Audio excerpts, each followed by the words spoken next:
예, 안녕하세요. 예, 박규현입니다. 세 번째 시간입니다. 오늘 원래 진도상으로는 5학년 6학년, 5학년 6학년에 대한 얘기를 하게 될 텐데요. 이게 참 발도르프 또 서양에서 만 나이로 하고 우리는 관습적으로 우리 나이로 하고 한 살 차이가 있죠. 그리고 우리는 6년, 3년, 3년을 채택하고 있고 저쪽은 8년, 4년을 발도르프 쪽, 독일 쪽은 8년, 4년을 채택을 하고 있고 그래서 이게 좀 이 나이대를 구별하는 선이 달라서 그리고 뭐 또 문화나 역사나 양육 방식이나 이런 모든 것들이 다르기 때문에 지금 100년 전에 슈타이너가 강연했던 그 발달론에 따른 교과의 배치라고 하는 거는 기본적으로 유연하게 이해를 해야 됩니다. 그러니까 기계적으로 어떤 과목을 몇 학년 때 배치한다 이거에 초점을 두어서 이해를 하면 곤란하고 첫날부터 제가 말씀드린 것처럼 슈타이너도 강조한 것이 교육학이라고 하는 건 따로 없다. 인지학 그 자체가 교육학이다라고 얘기하는 거예요. 교육학이라고 하는 전문 분야를 따로 설정하는 것은 오히려 교육에 장애가 되고 인간에 대한 이해 자체를 기본으로 해서 아이들의 의식의 변화라고 하는 게 결국 성장기에는 뭐 다른 말로 하면 심리적 변화인 거죠. 심리적 정서적인 변화, 그 다음에 물론 이제 심리, 정서, 그 다음 지능까지 포함해가지고 이런 의식의 변화에 조응하는 적기 교육을 해준다라고 하는 원칙을 제시한 거죠. 인간에 대한 인지학, 인간에 대한 지혜 한 축, 그 다음에 이거에 기반한 의식 변화에 대한 조응 두 축, 이 두 축을 가지고 교육을 해야 된다라고 얘기를 하고 있는 겁니다. 그러니까 특정 세부 과목은 사실 어떤 그 지역에 따른 역사 문화가 다른 또 자연 환경이 다른 거에 따라서 얼마든지 또 시대가 달라지면 필요한 지식의 형태들이 달라지기 때문에 이제 얼마든지 바뀔 수 있다는 것을 늘 염두에 둬야 되고요. 물론 이제 세월이 가도 바뀌지 않는 기본적인 것들이 있죠. 이제 언어에 대한 언어라든가 예술 과목들, 음악 미술이라든가 이런 것들은 뭐 세월이 아무리 가더라도 바뀌지 않는 보편적인 것들이죠. 그래서 그런 보편적인 것들 외에 세부 과목들, 시대별로 변화하는 세부 과목들에 대해 가지고는 기계적으로 적용하는 것은 절대 금물이다 라는 말씀을 좀 드리면서 시작하도록 하겠습니다. 그래서 오늘 5, 6학년 얘기도 학년이 중요한 게 아니고 지난 시간에 잠깐 소개드렸던 전체적인 사구성체가 인간의 심신에 들어와서 어떤 식으로 이 사구성체적인 힘의 주도성이 이렇게 겹치면서 변화해 나가는가, 그 변화해 나가는 게 인간의 성장 과정에서 심신의 발달로는 어떻게 나타나는가 하는 거에 대한 이해를 이제 기본으로 깔고 그 위에서 과목들을 이해를 해야 되겠습니다. 자, 7세 1주기, 14세 21세 1주기, 2주기, 3주기. 예. 이렇게 크게 이제 3단계로 간다라고 했을 때는 신체 발달, 감성 발달,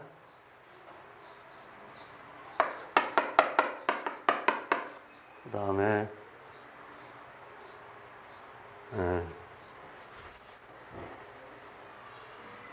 의지, 감성, 사고라고 쓸게요. 의지, 감성, 사고. 이렇게 발달돼 나간다고 했죠. 근데 여기서는 이제 주로 신체 발달입니다. 신체 발달을 하는 과정에서는 물체, 에테르, 아스트랄이 물체, 에테르, 아스트랄 이런 순서대로 발달해 나간다고 얘기를 했습니다. 그리고 요 물체와 아스트랄의 경계선 2, 3세, 그 다음에 에테르와 아스트랄의 경계선 4, 5세 이 정도로 설정을 하고요. 그리고 여기서 걷기가 완성이 되고 말하기가 완성이 되고 생각하기가 완성이 되면서 첫 번째 자아가 생겨난다. 첫 번째 사회적 의미의 자아가 생겨난다. 그러고 나면 이제 요까지 해서 기본적인 신체적인 바탕이 되고 나면 이제 사회적인 교육으로 들어가지게 되는 거죠. 그 다음, 첫 번째 칠주기, 두 번째 칠주기, 세 번째 칠주기인데요. 두 번째 칠주기에 주로 감성적인 능력이 발달한다라고 하는 요 영역이 이제 우리가 다루고 있는 초급 영역이죠. 그래서 우리는 요 부분을 주로 집중적으로 다뤄요. 주로 집중적으로 다루고, 요 부분도 조금 공백이고, 요 부분은 교육에 대한 거라기보다는 양육에 대한 지침들이 돼야 되는 거죠. 예. 사실 이 부분도 굉장히 중요하거든요. 예. 양육 시기에 2, 3세 때까지 뭘 해줘야 되나, 4, 5세 때까지 뭘 해줘야 되나. 이게 교육적 측면에서가 아니고 양육적 측면에서 대단히 중요합니다. 물론 교육과 양육이 구별이 안 되는 시기가 생기죠. 점점 미로 갈수록. 예. 어쨌든 이쪽은 사회적 의미에서의 교육은 아니다.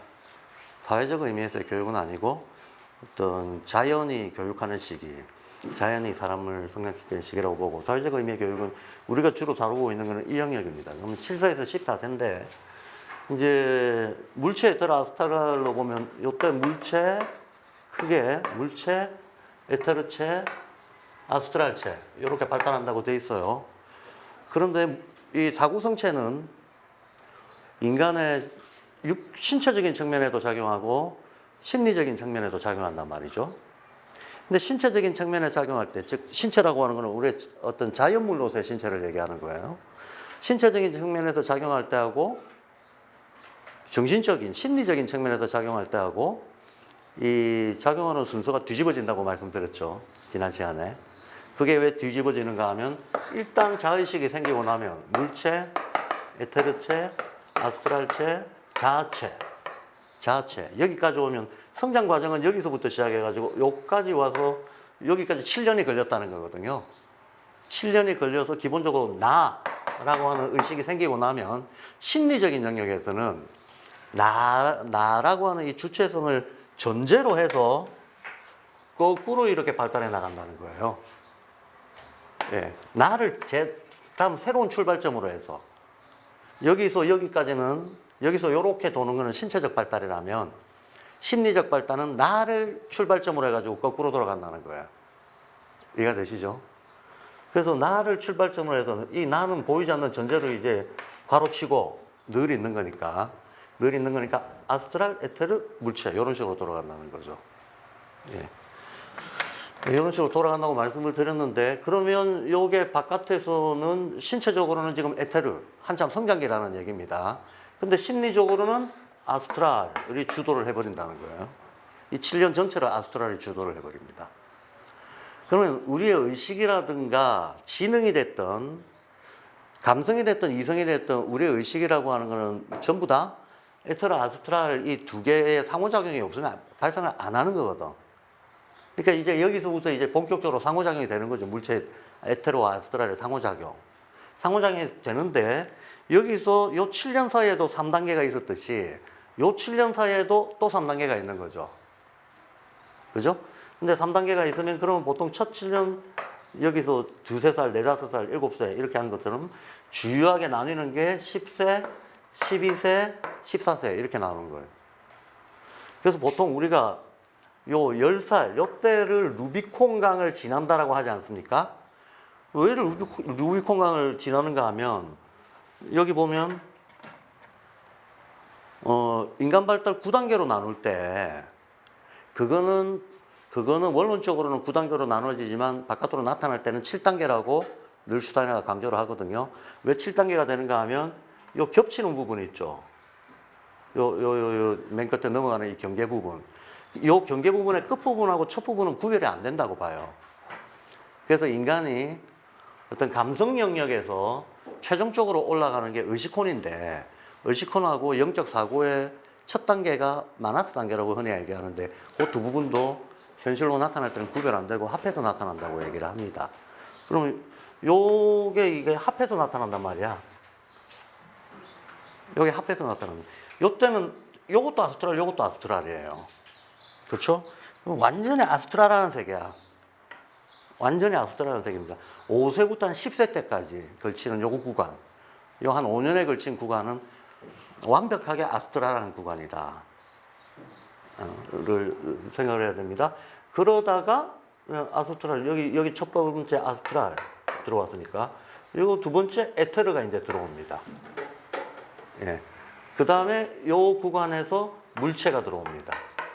근데 이 얘기 제가 했던 것 같은데, 정신적인 의미에서 물체라고 하는 것은 에테르 아스트랄을 종합하는 힘이다라고 이해를 해야 된다. 그럼 종합을 하면 뭐가 강해지나? 자의식이 강해진다는 거예요. 자의식이 강해진다. 원래 어떤 인간의 지능과 관련된 거, 개념과 관련된 거, 이거는 에테르가 들어오는 시기에 강해집니다. 근데 이 에테르가 강해지는 시기에 학습적인 능력, 인텔리전스한 능력과 관련된 것들이 강화가 된 걸 바탕으로 일종의 가치관, 판단력, 이런 것들이 강화되는 게 자아의 효과거든요. 예. 우리가 단순히 지식이 있다고 해서 그게 곧바로 그 사람의 가치관이 되는 건 아니거든. 그 지식을 자기의 어홉, 어떤 자기의 성향, 자기의 입장, 이런 것들을 가미를 해서, 나에게는 이게 무슨 의미가 있다라고까지 연결시킬 줄 알 때, 요때 자아가 개입을 하는 거거든요. 예. 그래서, 요때가 이제 한번, 요 앞에, 요 7년 두 번째 과정에 에테르 아스트랄의 발달을 종합하는 시기가 돼요, 요때가. 요때가 종합하는 시기가 되면서 14세 넘어가면 또 아스트랄이 들어오겠죠.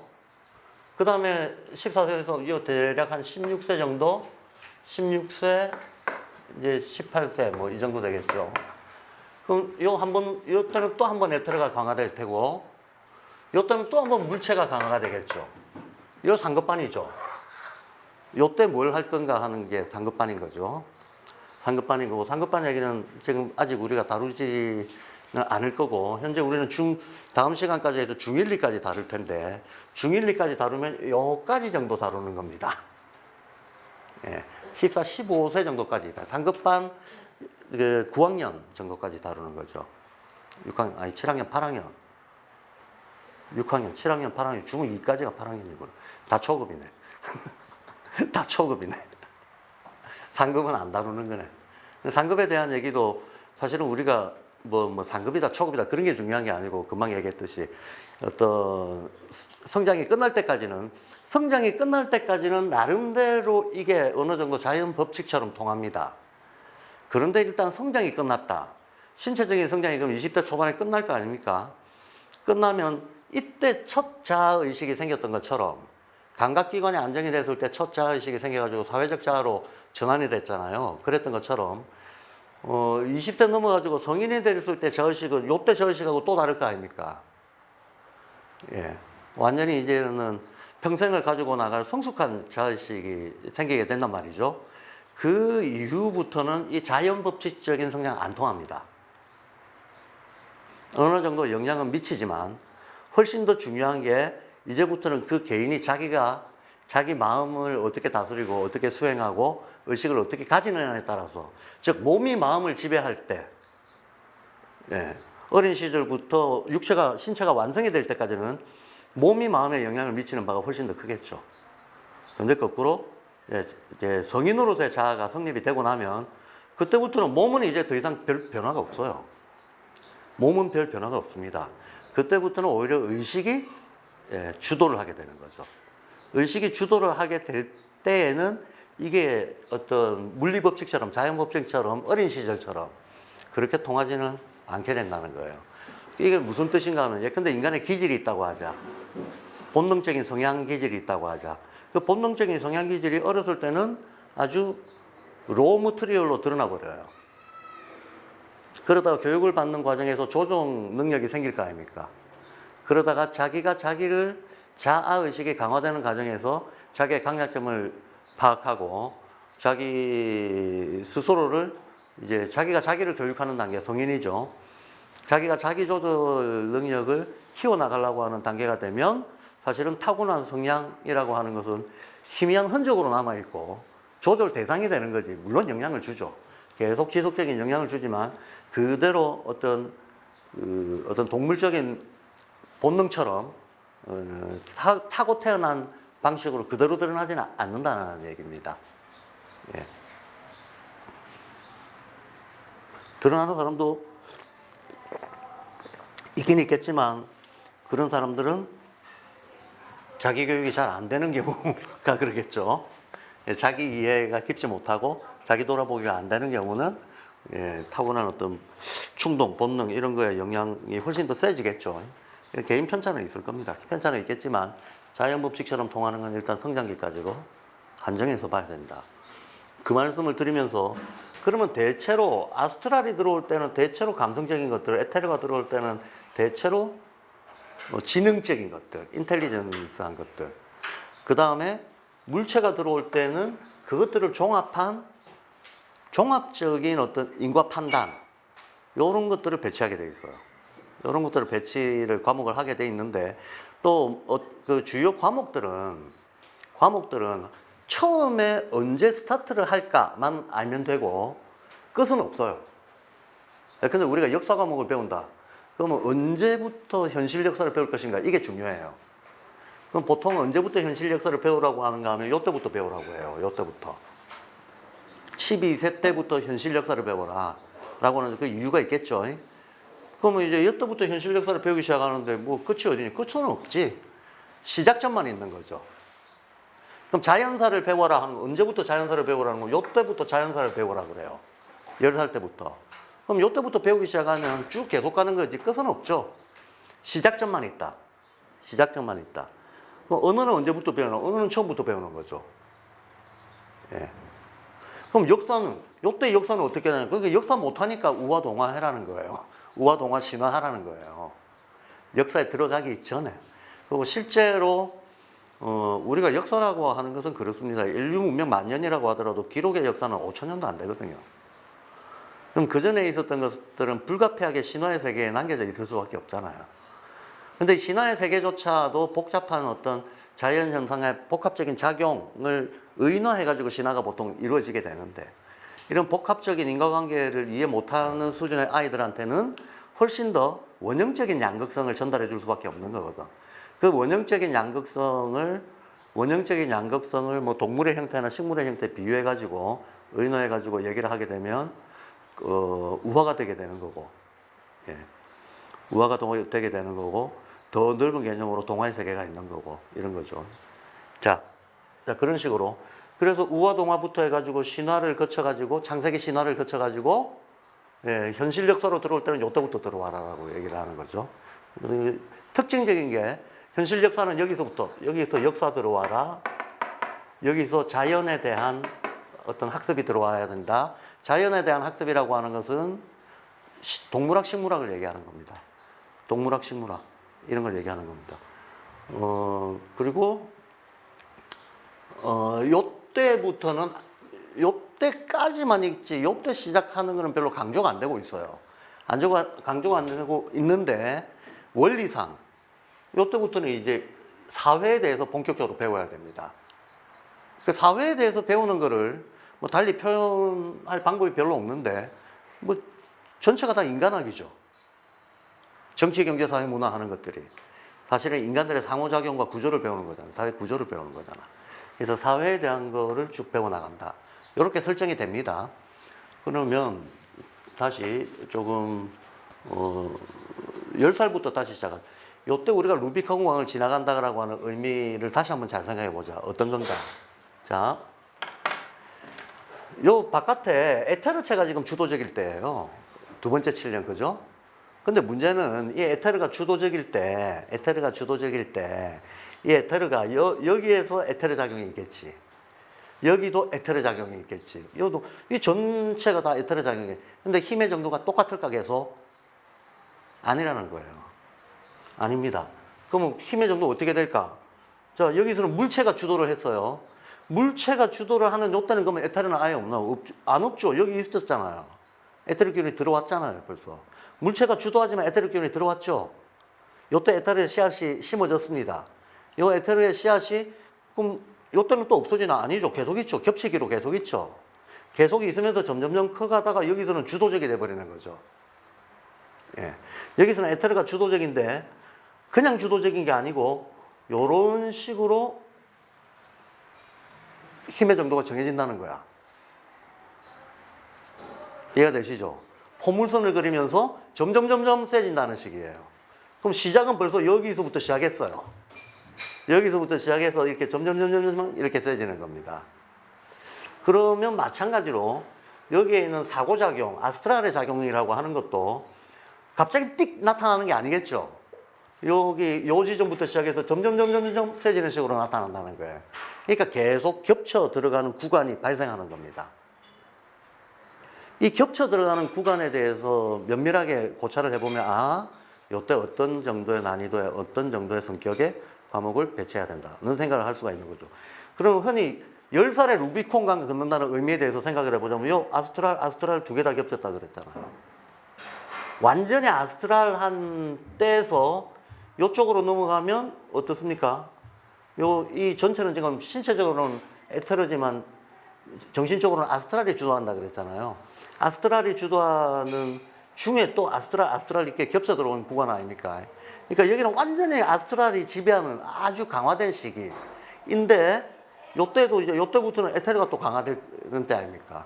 그럼 그 전에 이미 에테르 기운이 이미 들어와 있지만 힘을 못 쓰다가 이때는 도드라지게 에테르가 나오기 시작하는 거죠. 그래서 여기가 일종의 한 번에 큰 전환점이 된다는 거예요. 그럼 아스트랄에서 에테르의 주도성으로 사고성체 주도성이 넘어간다는 게 뭘 뜻하는 건가? 의식에 있어서는 개념, 학습 이런 거 위주로 이제 세상을 파악하기 시작한다는 거예요. 논리로 파악하기 시작한다는 겁니다. 그리고 에테르가 아스트랄만 있어서는 곤란하고 이 에테르는 바깥에 신체적으로 또 에테르가 있으니까 마침 에테르 기운하고 아스트랄 기운이 비슷하게 지금 물리는 때란 말이죠. 요게 돼야 자아가 강화가 됩니다. 자아가 강화되게 됩니다. 그리고 요 두 번째 가지는 이 자아, 첫 번째 자아는 여기서 됐다 그랬잖아요. 그 전에 5세 때 말 배우면 벌써 초기적인 자아는 생깁니다. 그러다가 신체가 한번 완성이 되면서 또 자아가 강화가 되고 또 이 아스트랄 일변도의 영역에서 에테르 쪽으로 딱 넘어가면서 한 번 더 강화가 되는 거죠. 그러니까 자아라고 하는 게 여러 번에 걸쳐가지고 반복적으로 강화가 되는 거죠. 한 번에 완성되는 게 아니잖아. 한 번에 완성되지 않습니다. 근데 여기서는 결정적으로 한마디로 동화의 세계에서 현실의 세계로 들어오는 때예요. 여기서는 학습을 통해 가지고 이미 언어는 충분히 발달이 됐고, 그죠? 언어는 충분히 발달이 됐어요. 이제 사회적 의미의 개념들을 충분히 이해하고 사회적 소통을 할 수 있는 때가 됐고, 이미 수화 세면 능력도 이때는 이제 논리적으로 들어갈 수 있는 때가 됐죠. 그러니까 모든 점에서 영적이고 자연적인 역량들이 주로 이 어린 시절, 유아 시절에 있었던 영적 자연적 역량들이 싹 걷어지는 때라는 거야. 사회적 자아가 탄생하는 때라는 겁니다. 그러니까 여기가 하나의 분기점이 되는 거죠. 여기가 하나의 분기점이 되는 거. 어린 시절에 있어서 학습에 대한 호기심, 그 다음에 학습의 능력 이런 것들이 같이 1차 강화가 될 때가 요때입니다. 요때 딱 강화가 됩니다. 강화가 되기 때문에 요 10살을 기점으로 해가지고 새로운 과목들이 많이 들어갑니다. 제일 크게 들어가는 과목이 자연학습이 들어가는 거죠. 제일 큰 게. 언어는 그 전부터 계속 하고 있고요. 언어 예술 과목 이런 건 계속 하고 있다가 요때 자연학습이 본격 들어갑니다. 그 자연학습이 들어갈 때 순서가 있죠. 동물학, 식물학, 광물학 이렇게 가져가죠. 그럼 동물학, 식물학, 광물학 그 순서는 왜 그렇게 해야 되냐? 이것도 이제 이해를 해야 되는 거죠. 왜 그렇게 해야 되는가 하면 여기다가 동식물을 배치를 해보면 아스트랄 덩어리는 동물들이거든요. 동물들. 그 다음에 에테르 덩어리들은 식물들이잖아요. 물체 덩어리들은 광물들이거든요. 그런데 여기서 지금 사회적 자아가 강화가 됐다 그랬잖아요. 지금 요거를 스타트 지점으로 삼아야 되거든. 요걸 스타트 지점으로 삼아가지고 학습 과정에서는 가까운 애부터 들어가는 거예요. 이게 하나의 원칙입니다. 우리가 어떤 공부를 할 때 어떻게 공부를 하나? 우리는 보통 역사 공부를 한다 그러면 저 기원부터 시작해가지고 쪼르륵 배운다. 이렇게 공부한단 말이죠. 기원부터 시작해서 쪼르륵 배운다. 왜냐하면 우리의 시간관이 선형적이기 때문에 그래요. 일직선이라서. 과거, 현재, 미래식으로 시간이 이렇게 흘러간다고 생각하니까 내가 있는 때를 기준으로 해가지고 뭐를 알려면 어떤 요런 꼬라지를 알려면 얘가 어디서 생겼는가부터 여기까지를 배운다는 식으로 생각하는 겁니다. 저 먼 데서 출발해서. 그런데 인간의 학습 능력의 정서적 기초가 되는 건 동감이잖아요. 동감, 반감할 때 동감. 일단 감성이 발달하기 시작하면 이 감성 영역 안에서 심리적으로 움직이는 두 개 커다란 힘을 우리는 동감과 반감이라고 얘기를 하죠. 그 동감과 반감이 이쪽에서는 소위 동감이라고 하는 게 올라오고, 예? 그리고 아직까지는 멀었지만 이쪽에서는 점점 반감이라고 하는 게 반감의 영향력이 꽂히고 있다. 이렇게 보죠. 그럼 동감, 반감이 충돌하겠지. 동감, 반감이 충돌하는 것도 액테르 아스트랄에 반영돼서 충돌을 한단 말이에요. 그러면 의지 쪽에서 먼저 올라올 때 이 경계선에 쭉 깔려있는 것들이 아스트랄이잖아요. 그렇죠?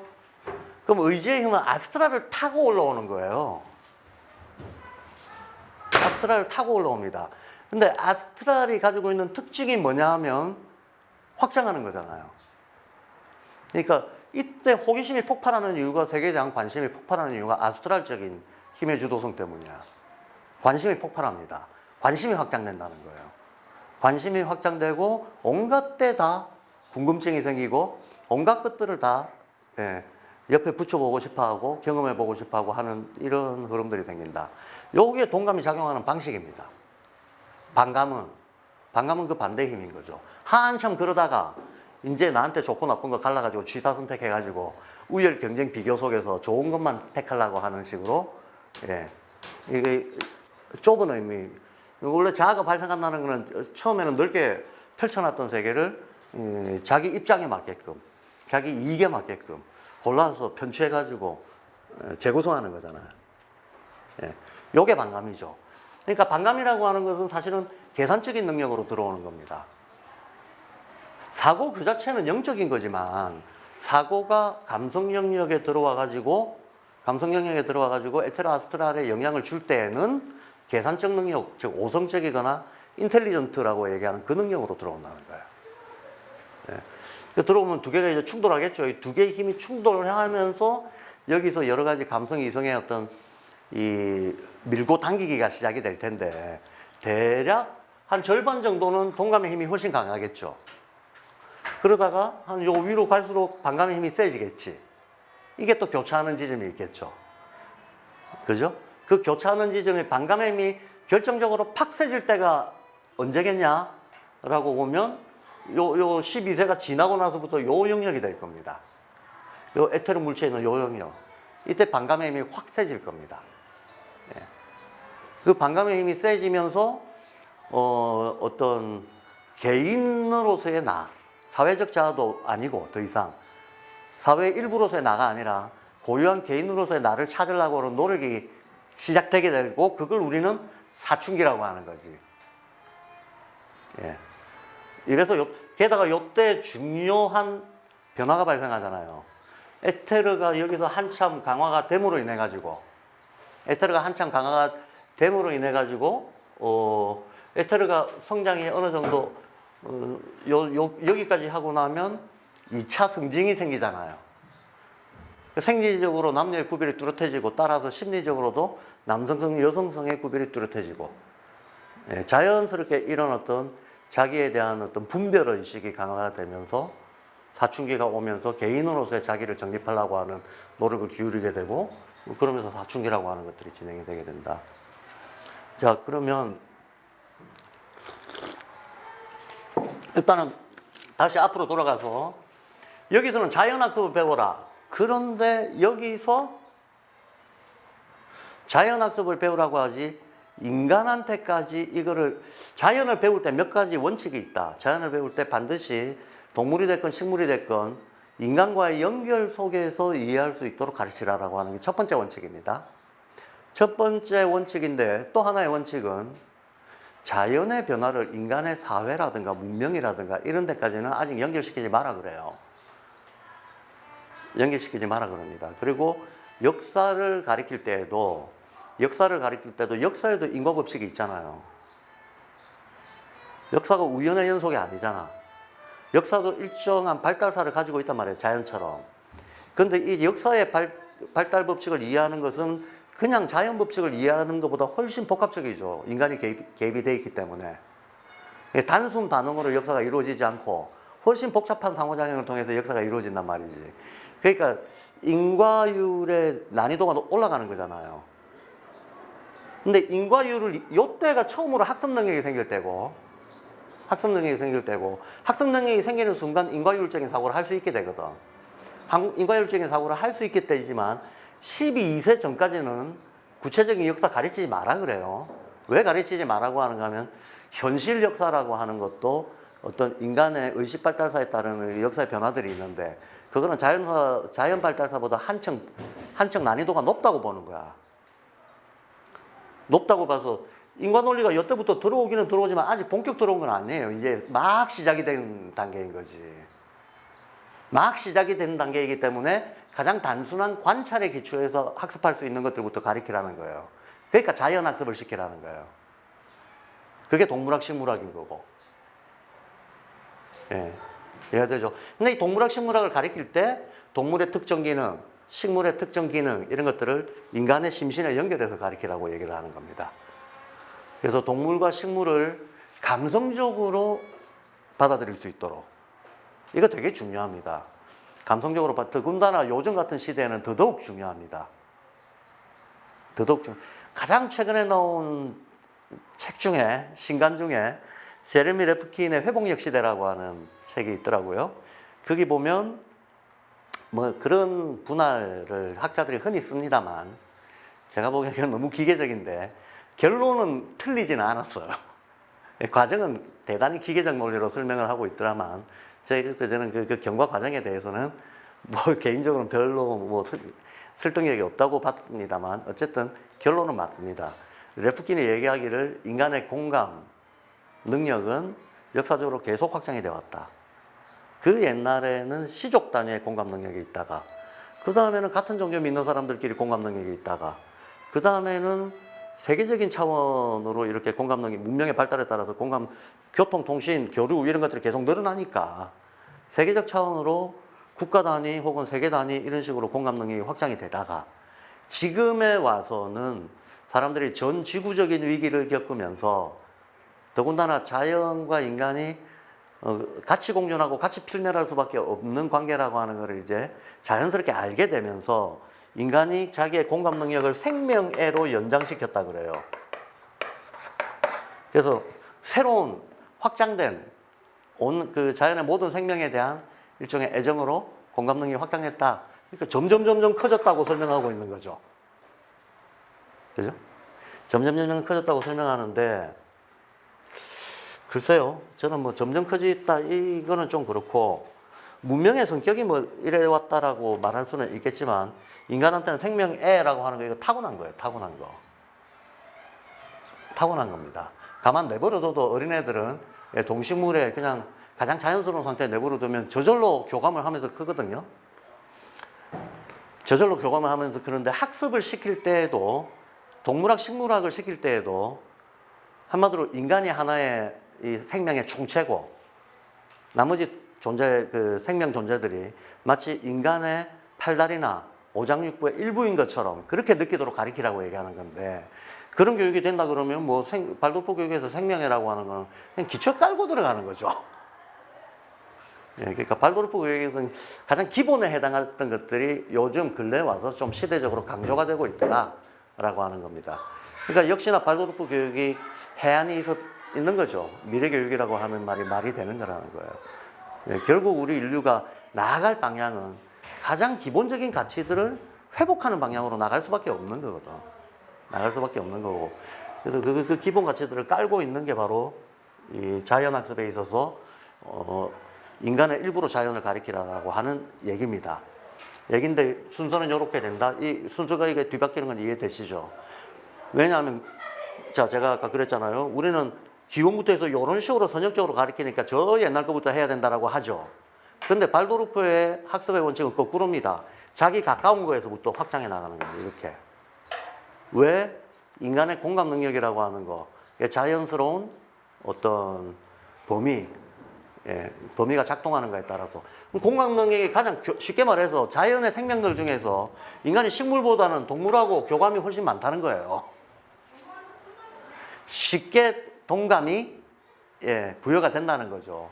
그거 좀 더 확장되면 식물에도 확장이 되고, 좀 더 확장되면 어떤 그 동식물을 떠받치고 있는 토양 지질 이런 데까지 확장이 된다는 거예요. 그래서 발도르프에서는 지리학을 가르칠 때에도 소위 말하는 동네학부터 시작해요. 내가 살고 있는 주변 환경에 대한 얘기부터 시작한다는 거예요. 그리고 이 주변 환경, 그러니까 왜 그래, 꼭 그래야만 되는가 하면 또 사실 체험과 감성이 뒷받침이 돼야 속으로 파고드는 알미 되는데 내가 평생 가본 적도 없고 가볼 일도 없는 것에 대해서 도감을 통해서 배우는 거는 이게 빈약한 지식이 될 수밖에 없잖아요. 체험 감성이 뒷받침이 안 되잖아. 그럼 체험 감성이 뒷받침될 수 있는 거는 경험적으로 가장 인접한 것부터 시작해야 되는 거죠. 예. 그래서 이런 원리로 화살표가 이렇게 들이질 않고 이렇게 가는 식으로 교과 구성을 한다는 겁니다. 그래서 동물학, 식물학, 광물학 이렇게 된다는 거예요. 이해되시죠? 네.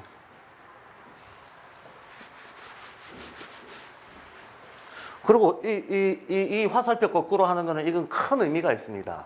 발도르프에서 소위 돌아보기라고 하는 것도 이 원리에 의해서 하는 거고, 발도르프에서 인지학적 상상력을 기르는 어떤 교사들의 수행, 이것도 이 방향 전환, 사고의 방향 전환의 논리를 가지고 하는 거예요. 이게 무슨 말인가 하면, 자, 현재를 기준으로 과거에서 현재로 오는 이 인과관계를 우리는 인과율이라 그러죠. 근데 미래에서 이렇게 오는 인과작용도 있단 말이에요. 이걸 우리 목적률이라고 하거든요. 목적률이라고 합니다. 근데 목적률은 인간만 가지고 있는 능력이라고 칸트 철학이 이미 얘기하고 있습니다. 그러니까 미래를 상상해서 그 상상한 미래, 근데 이 상상이 아무 근거 없는 상상이면 안 되는 거죠. 근거 없는 상상은 환상, 공상, 망상이라고 제가 얘기했잖아요. 그 얘기했죠. 상상, 환상, 공상, 망상 다 다르다. 그 강의 때 제가 여러 번 얘기하는 건데, 그래서 환상, 공상, 망상이면 안 되고 근거 있는 상상력에 기초해서 아스트랄이 확장됐다 자의식으로 돌아오면서 상상력이 이렇게 성장을 하는 거거든.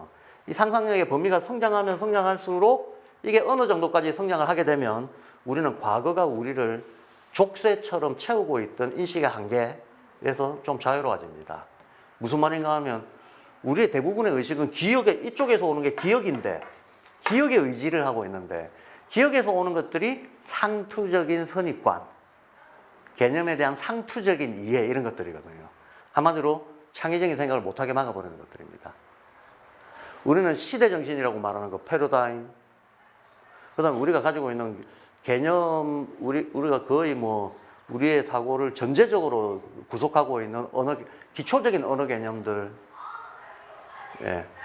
그 다음에 그 시대 분위기, 사고방식, 패러다임이라고 얘기하는 사고방식, 이 주변의 풍속, 이 모든 것들이 사람을 하나의 루틴 속에 가두는 역할을 하잖아요. 안정감을 주기도 하지만 했던 대로 반복하게끔 하지 새로운 걸 생각 못하게 한단 말이에요. 이게 일종의 사고의 족쇄인 거죠. 이 사고의 족쇄를 깰 수 있는 유일한 힘은 상상력이야. 근데 상상력은 이 목적률적인 사고를 거듭할 때 키워질 수 있다는 거예요. 이 목적률적인 사고를 몸에 익힐 때, 그리고 에테르 아스트라를 보면 요거는 주로 에테르가 주도를 하지만 형태 형성하는 거기 때문에 고정된 어떤 단정적 지식의 형태로 딱 이렇게 형태 지어서 기억하는 거고, 기억하는 건데 요거는 오히려 그 너머를 보려고 하는 거, 이 상상이죠. 목적률은 상상력하고 관련이 되어 있는 거거든. 그러니까 요쪽을 키워야 요쪽의 부작용을 뛰어넘을 수가 있게 된다는 거예요. 이쪽도 물론 필요하죠. 사회가 질서를 이루고 살아가기 위해서는 이게 반드시 필요합니다. 이게 나쁘다는 얘기가 아니고 이게 당연히 필요하지만 우리한테는 동물적인 본능, 충동 이거 다 필요한 거예요. 당연히 필요하지만 그걸 넘어서야 되잖아요.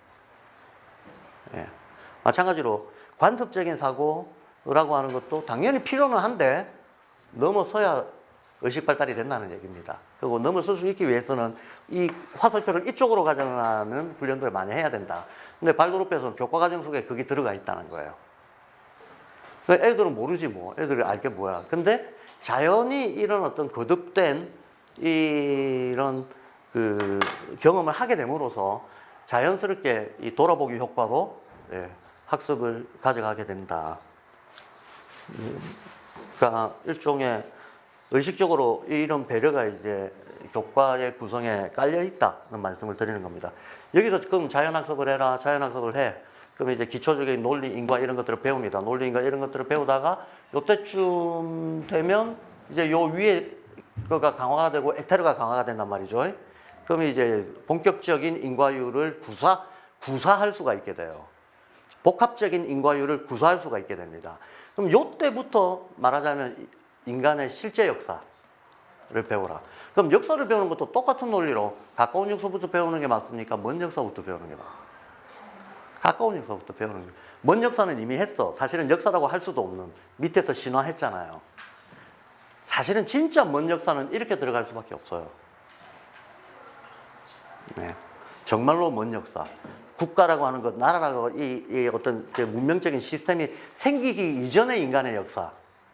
이거는 신화적으로 처리가 될 수밖에 없습니다. 그거는 어찌 보면 이미 한 겁니다. 우리가 인과적으로 따질 수 있는 역사는 가까운 데서부터. 그러면 근현대서부터 하는 거지. 그런데 이 근현대사가 뭘 배경으로 나왔나? 중세사를 봐야 되는 거죠. 이건 또 뭘 배경으로 나왔나? 이렇게 거꾸로 올라가는 거예요. 이제 계속 나를 기준으로 심층적으로 파고 들어가는 식으로, 나를 기준으로 이렇게 역으로 흩어 들어가는 식으로 역사를 배우게 됩니다. 자, 그래서 중요 과목이 시작돼, 이때가 자연학습, 이때가 역사, 이런 거 배우라고 해요. 예. 역사 같은 과목들이 시작되기 좋은 나이대다라고 얘기를 하고, 요 위에 대해서는 슈타인은 별로 말해놓은 게 없어요. 그리고 지금 세계 발도르프 교사들이 보고 있는 슈타인의 1919년도 강연에서도 14세 위쪽으로 말해놓은 게 없습니다. 애초에 그게 그럴 수밖에 없는 게 첫 발도르프 학교가 초급으로 시작했던 거거든요.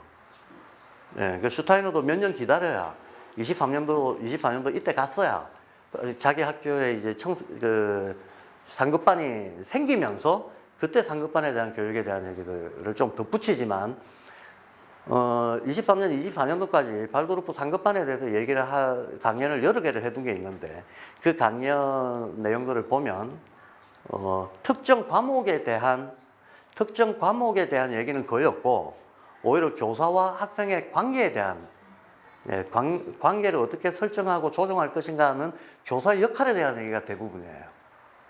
물론 큰 흐름은 있습니다. 근데 과목의 개수, 과목의 성격 이런 거는 사실은 요 밑에서 다 정해져 버립니다. 위에 간다고 해서 새로운 과목을 하는 게 아니고 그 과목들을 그냥 심화시켜 나가는 것 뿐이죠. 과목은 밑에서 다 등장해 버린다는 거예요. 그럼 다시 한번 이쪽에서 처음부터 언어가 등장합니다. 그 다음에 예술 과목이 여기서 등장합니다. 그 다음에 자연학습이 여기서 등장하고요. 그 다음에 인간의 사회구조에 대한 학습이 여기서 등장합니다. 이제 대충의 흐름은 아시겠죠? 예. 이렇게 되고요. 제가 지금 몇 가지 자료를 약간 지금 톡방에 들어가 계시는 분들은 이게 무슨 연관성이 있나? 자료만 봐가지고는 조금 어려우실 텐데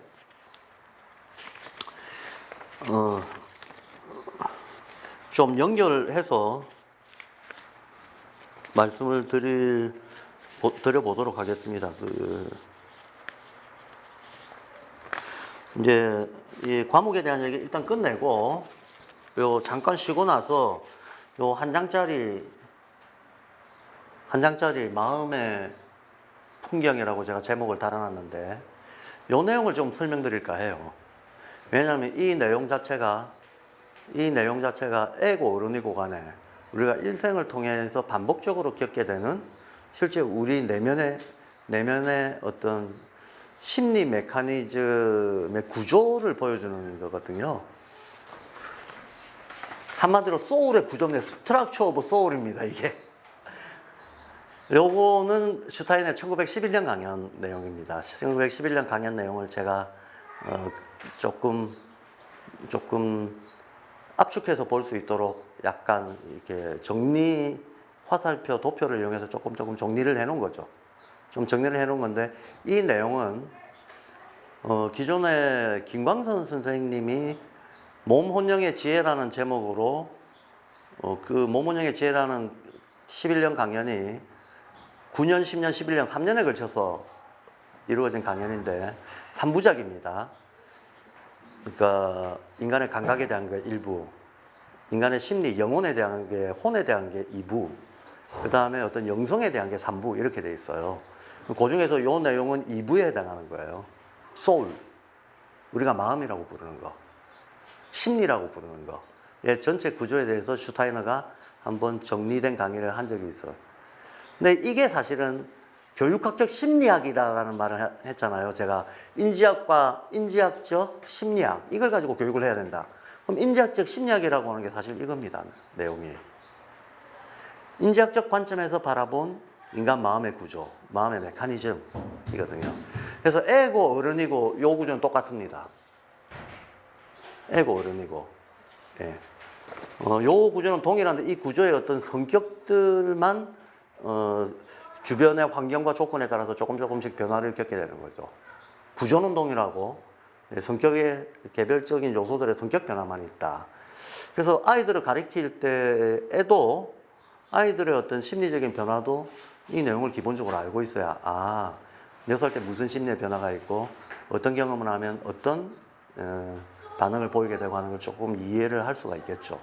그래서 지금 교과 얘기 끝내고 나서 요거를 좀 설명하도록 하겠습니다.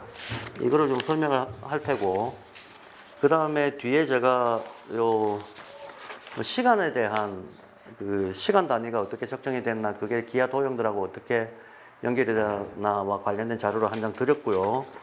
요거는 왜 드렸는가 하면 오늘 마침 제가 질문을 받은 게 광물학을 할 때 슈타이너가 그렇게 얘기하거든요.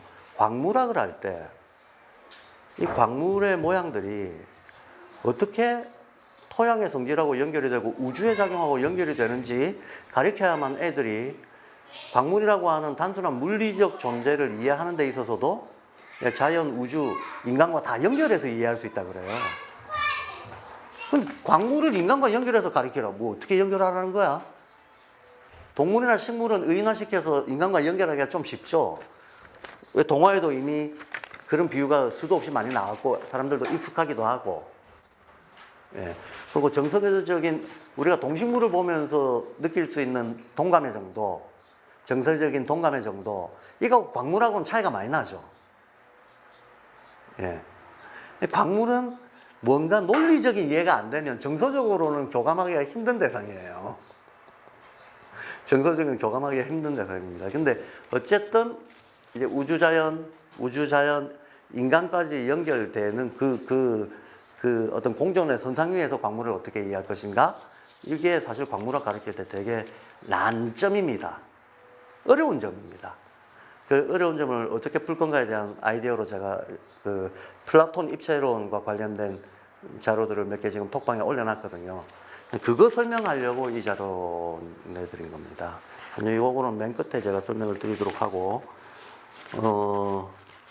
그 다음에 상급반에 대한, 오늘 시간이 좀 되면 다음 시간에 중1, 2를 어차피 하긴 할 텐데, 중1, 2쯤 되면 뭐 예비 상급반이고, 지금 어떤 요즘 애들이 문화적인 환경 자체가 애들을 자꾸 조숙하게 끌고 나가고 자극이 많은 환경 속에 살고 있기 때문에 심리적으로는 실제로 한 중학생쯤 되면 과거에 뭐 9학년, 10학년 정도의 정서하고 비슷해졌다고 저는 봅니다.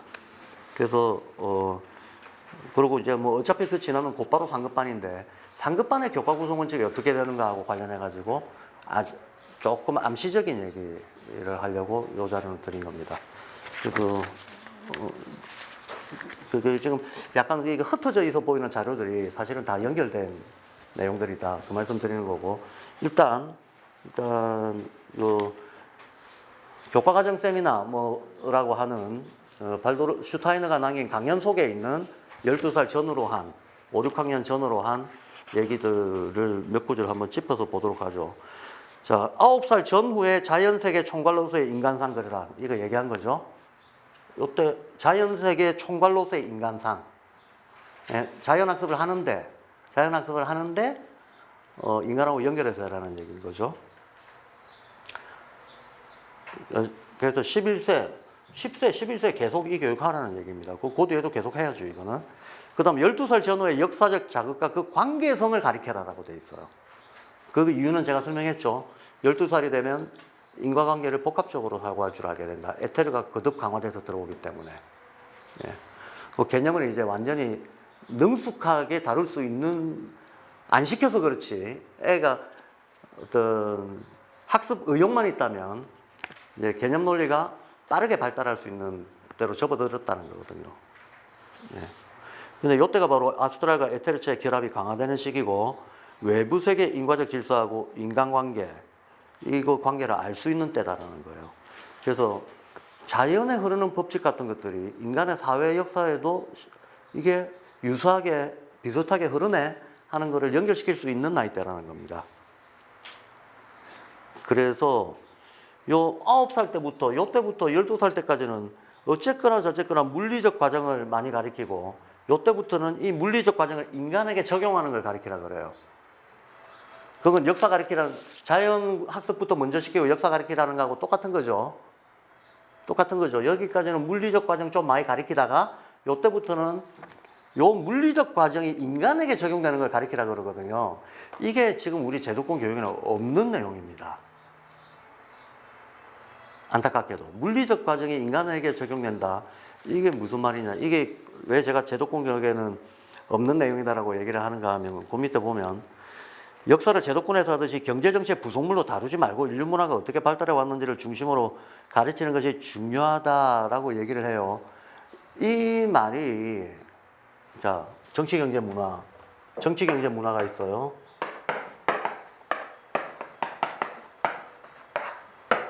우리가 보통 사회의 구성을 얘기할 때 이렇게 얘기하죠. 정치경제문화라고. 그럼 정치경제문화를 이끄는 중심적인 힘은 사고성체로 치자면 어떻게 될까요? 얘가 물체죠. 왜냐면 경제라고 하는 게 도구로 뭔가를 생산하고 그거 가지고 교환해서, 예, 물리적인 이익을 남기고 그런 거잖아요. 물체가 주도적인 데죠. 예.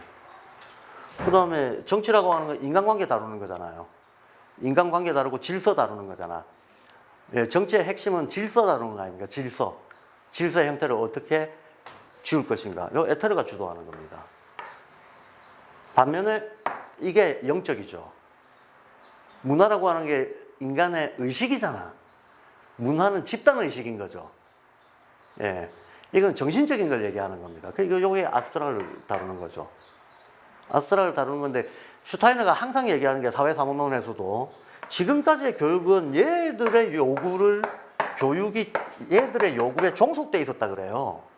이러면 교육의 본질 가치가 죽어버린다는 거야. 왜냐하면 교육이라고 하는 것 자체가 인간의 본성을 발견하고 그걸 키워주는 거라 그랬잖아. 그럼 인간의 본성을 뭐라고 보는가 하면 영성이라고 보는 거거든요. 이게 속에 잠들어 있지만 이걸 키우는 게 바로 인간을 발달시키는 거다라고 봤단 말이지. 아스트랄이잖아, 그거는. 그렇죠? 그러니까 이 압력이 있다 하더라도 이 얘들의 요구사항이나 정치적 요구사항, 이데올로기가 요구하는 거, 경제적 요구사항, 그때 당시에 생산 양식들이 요구하는 게 있잖아요. 요구하는 인간형이 있단 말이죠. 인간의 기능적 지식이 있단 말이죠. 그거 중심으로 교육을 실제로 지금도 시키고 있잖아. 예. 예, 우리가 뭐 분단된 반공국가이기 때문에 시키는 교육도 있고, 예. 그 다음에 아주 무한 경쟁을 당연하게 생각하는 천민자본주의적인 사회 분위기 때문에 시키는 교육도 있죠. 어째 보면 교육이 그 요구에 지금 부응하는 형태로, 부응하는 경쟁적 인간상을 길러내는 형태로 지금 돼 있다고 교육을 걱정하는 사람들 누구나 이 생각합니다. 그럼 여기서 벗어나야 된다. 여기서 벗어나야 되고 인간 본성을 발견하고 개발하는 쪽으로 교육이 가야 된다. 그 말이 이게 지배하는 교육이라고 얘기하는 거거든요. 이게 사회사문론의 핵심이 이겁니다. 이 요구에 충실하게끔 교육을 시키라는 겁니다. 이 요구에 충실하게끔. 자, 그러면 다시 이거 조금 확장해서 얘기하자면 역사의 어떤 사건의 전개들이 있어 왔습니다. 그런데 이 셋 중의 관계 중에서요, 어떤 것이 인간의 역사를 끌고 가는 추동력일까 하는 거예요. 어떤 게 인간의 역사를 끌고 가는 추동력인가? 이거라는 거예요. 영이 물질을 창조하지 물질이 영을 결정하지 않는다고 보는 거예요. 그런데 오늘날의 패러다임은 거꾸로 돼 있잖아요. 세계관 자체가 유물론이잖아요. 세계관 자체가 유물론이다 보니까 사실상 물질이나 환경이 결정한다는 식으로 가리킨다고. 맞지 않습니까?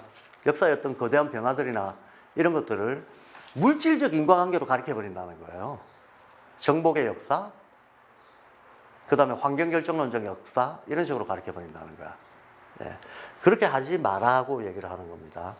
역사를 가르칠 때 환경결정론 혹은 어떤 주변의 어떤 물질적인 도구 발달의 역사를 가지고 역사 변화가, 역사의 추동력이 거기 있었다라고 가르치지 마라.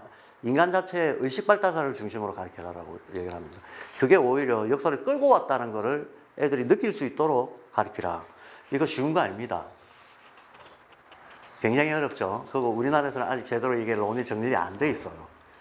그래서 제가 양평여의발도로 그 여름 아카데미에서 이 문제를 한번 그동안에 있어왔던 여러 가지 시도들을 한번 종합해서 좀 정리해보는 인지학적 관점으로 해석한 한국사, 이거를 큰 주제로 삼아서 이번 여름 아카데미를 열 생각입니다.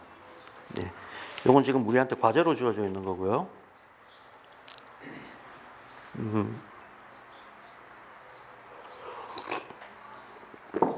자, 역사를 이렇게 가리켜라. 이거 어려운 문제고요. 그 다음, 그 밑에 있는 일반적인 물리적 현상은 12세 전에도 할 수 있다.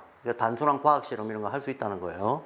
근데 이를 신체 기관에 연결하는 거는 12세 후에 해야 된다. 물리적인 작용 현상을 신체 기관에 연결해라. 이게 무슨 말이냐? 이거 쉬운 말이 아닙니다. 쉬운 말이 아닙니다. 까딱 잘못하면 우리가 물리학에서 개발된, 물리화학에서 개발된 개념들을 인간의 인체에다가 적용하고 있죠. 지금도 하고 있어요. 인간의 인체에 적용하고 있는데, 그래서 그 학문의 이름은 생물학이잖아. 사람한테 적용시키면 생리학이 되는 거고, 이걸 치료법으로까지 가져가면 의학이 되는 거고, 생리학이나 의학이 현재 자연 법칙적인 개념 논리들을 인간 인체에 적용하고 있잖아요. 적용하고 있어요. 근데 그러니까 한마디로 인간의 감정을 설명할 때도 뭐 호르몬으로 설명하든지 신경작용으로 설명을 하든지 이렇게 하고 있단 말이에요. 그렇죠?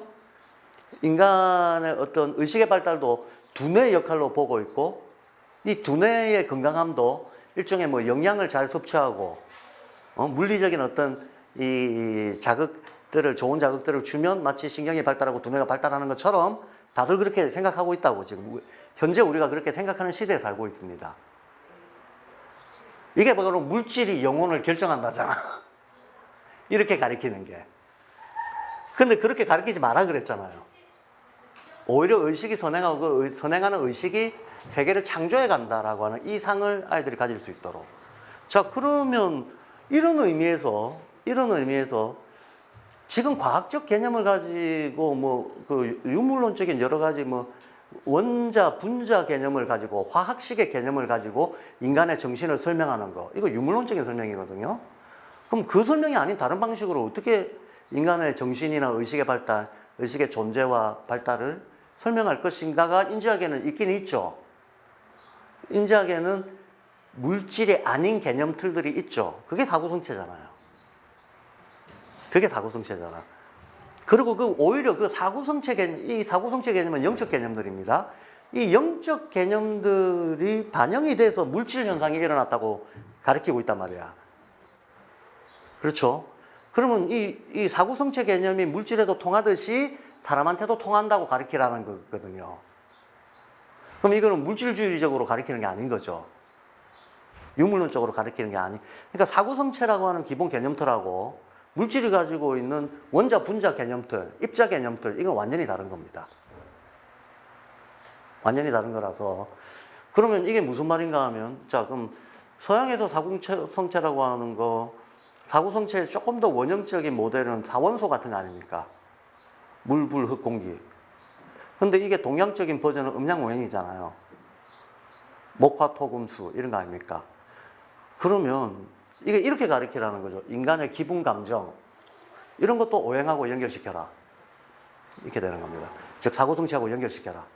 지금 우리가 하고 있는 게 그런 거잖아요. 인간의 의식이 어떤 때 어떤 정서, 어떤 반응들이 주도하는가 사고성취로 지금 이해하려고 하는 거거든요. 이렇게 가르치라는 거예요. 지금 제가 교사분들한테 이걸 얘기하고 있는데 교사분들한테 일정한 나이대가 넘어서면 사실은 14세가 넘어서면 자의식의 혼란을 겪고는 있지만 학습 능력과 관련된 지능 수준과 관련된 거는 발달이 이미 완성된 거예요. 요 이후에는 IQ 차원의 변화는 별로 없다. 학습과 관련해서는 성인들이 할 수 있는 학습을 상급반 그대로 다 할 수 있다는 거야. 예. 그럼 요 위에서는 그걸 가르치라는 얘기예요. 지금 제가 교사들한테 하고 있는 이 얘기도 가르쳐도 된다는 얘기죠. 아니, 오히려 가르쳐야 된다는 얘기죠. 그래서 사구성체적인 힘, 이건 영적 힘이거든. 오히려 영적 힘이 선행해서 물질을 창조했고, 그 물질에 반영됐던 그 영적 힘이 인간의 심신에도 똑같이 반영해서 물질과 인간의 상호작용을 다리놓는, 연결하는, 예, 어떤 매개하는 원리적인 힘이 된다는 상을 가지도록 해주라는 거거든. 아주 실천적으로는 사원소, 사구성체 혹은 음양오행 같은 이 기본, 세계를 설명하는, 세계의 운동 변화를 설명하는 이 기본 틀들을 전면적으로 모든 존재에 다 적용하라는 얘기예요. 다 적용해서 그냥 적용하는 게 아니고 적용함으로써 이것들이 어떻게 연결된다는 것을 알려주라는 얘기예요. 이해되죠? 한편으로는 그 연결성을 알려주라. 즉 빨간색은 도레미파솔라시도의 도에 해당하고 인간의 감정 중에서는 분노심에 해당하고, 파란색은 도레미파솔라시도에서는 솔라에 해당하고 인간의 감정 중에서는 차분해지는 이렇게 깔아앉는 감정을 얘기하고, 색깔 중에서 파란색을 의미하고, 뭐 이렇게 가르치라는 거예요. 그런데 파란색과 그러면 라음과 인간의 감정 중에서 슬픔이라는 감정 사이에 이 전혀 이질적으로 보이는 현상들 사이에 작용하고 있는 우주자연적인 힘은 뭐냐라고 했을 때 그 힘은 어떤 것이다라고 말할 수 있는 그게 기본 개념들의 기능이거든요.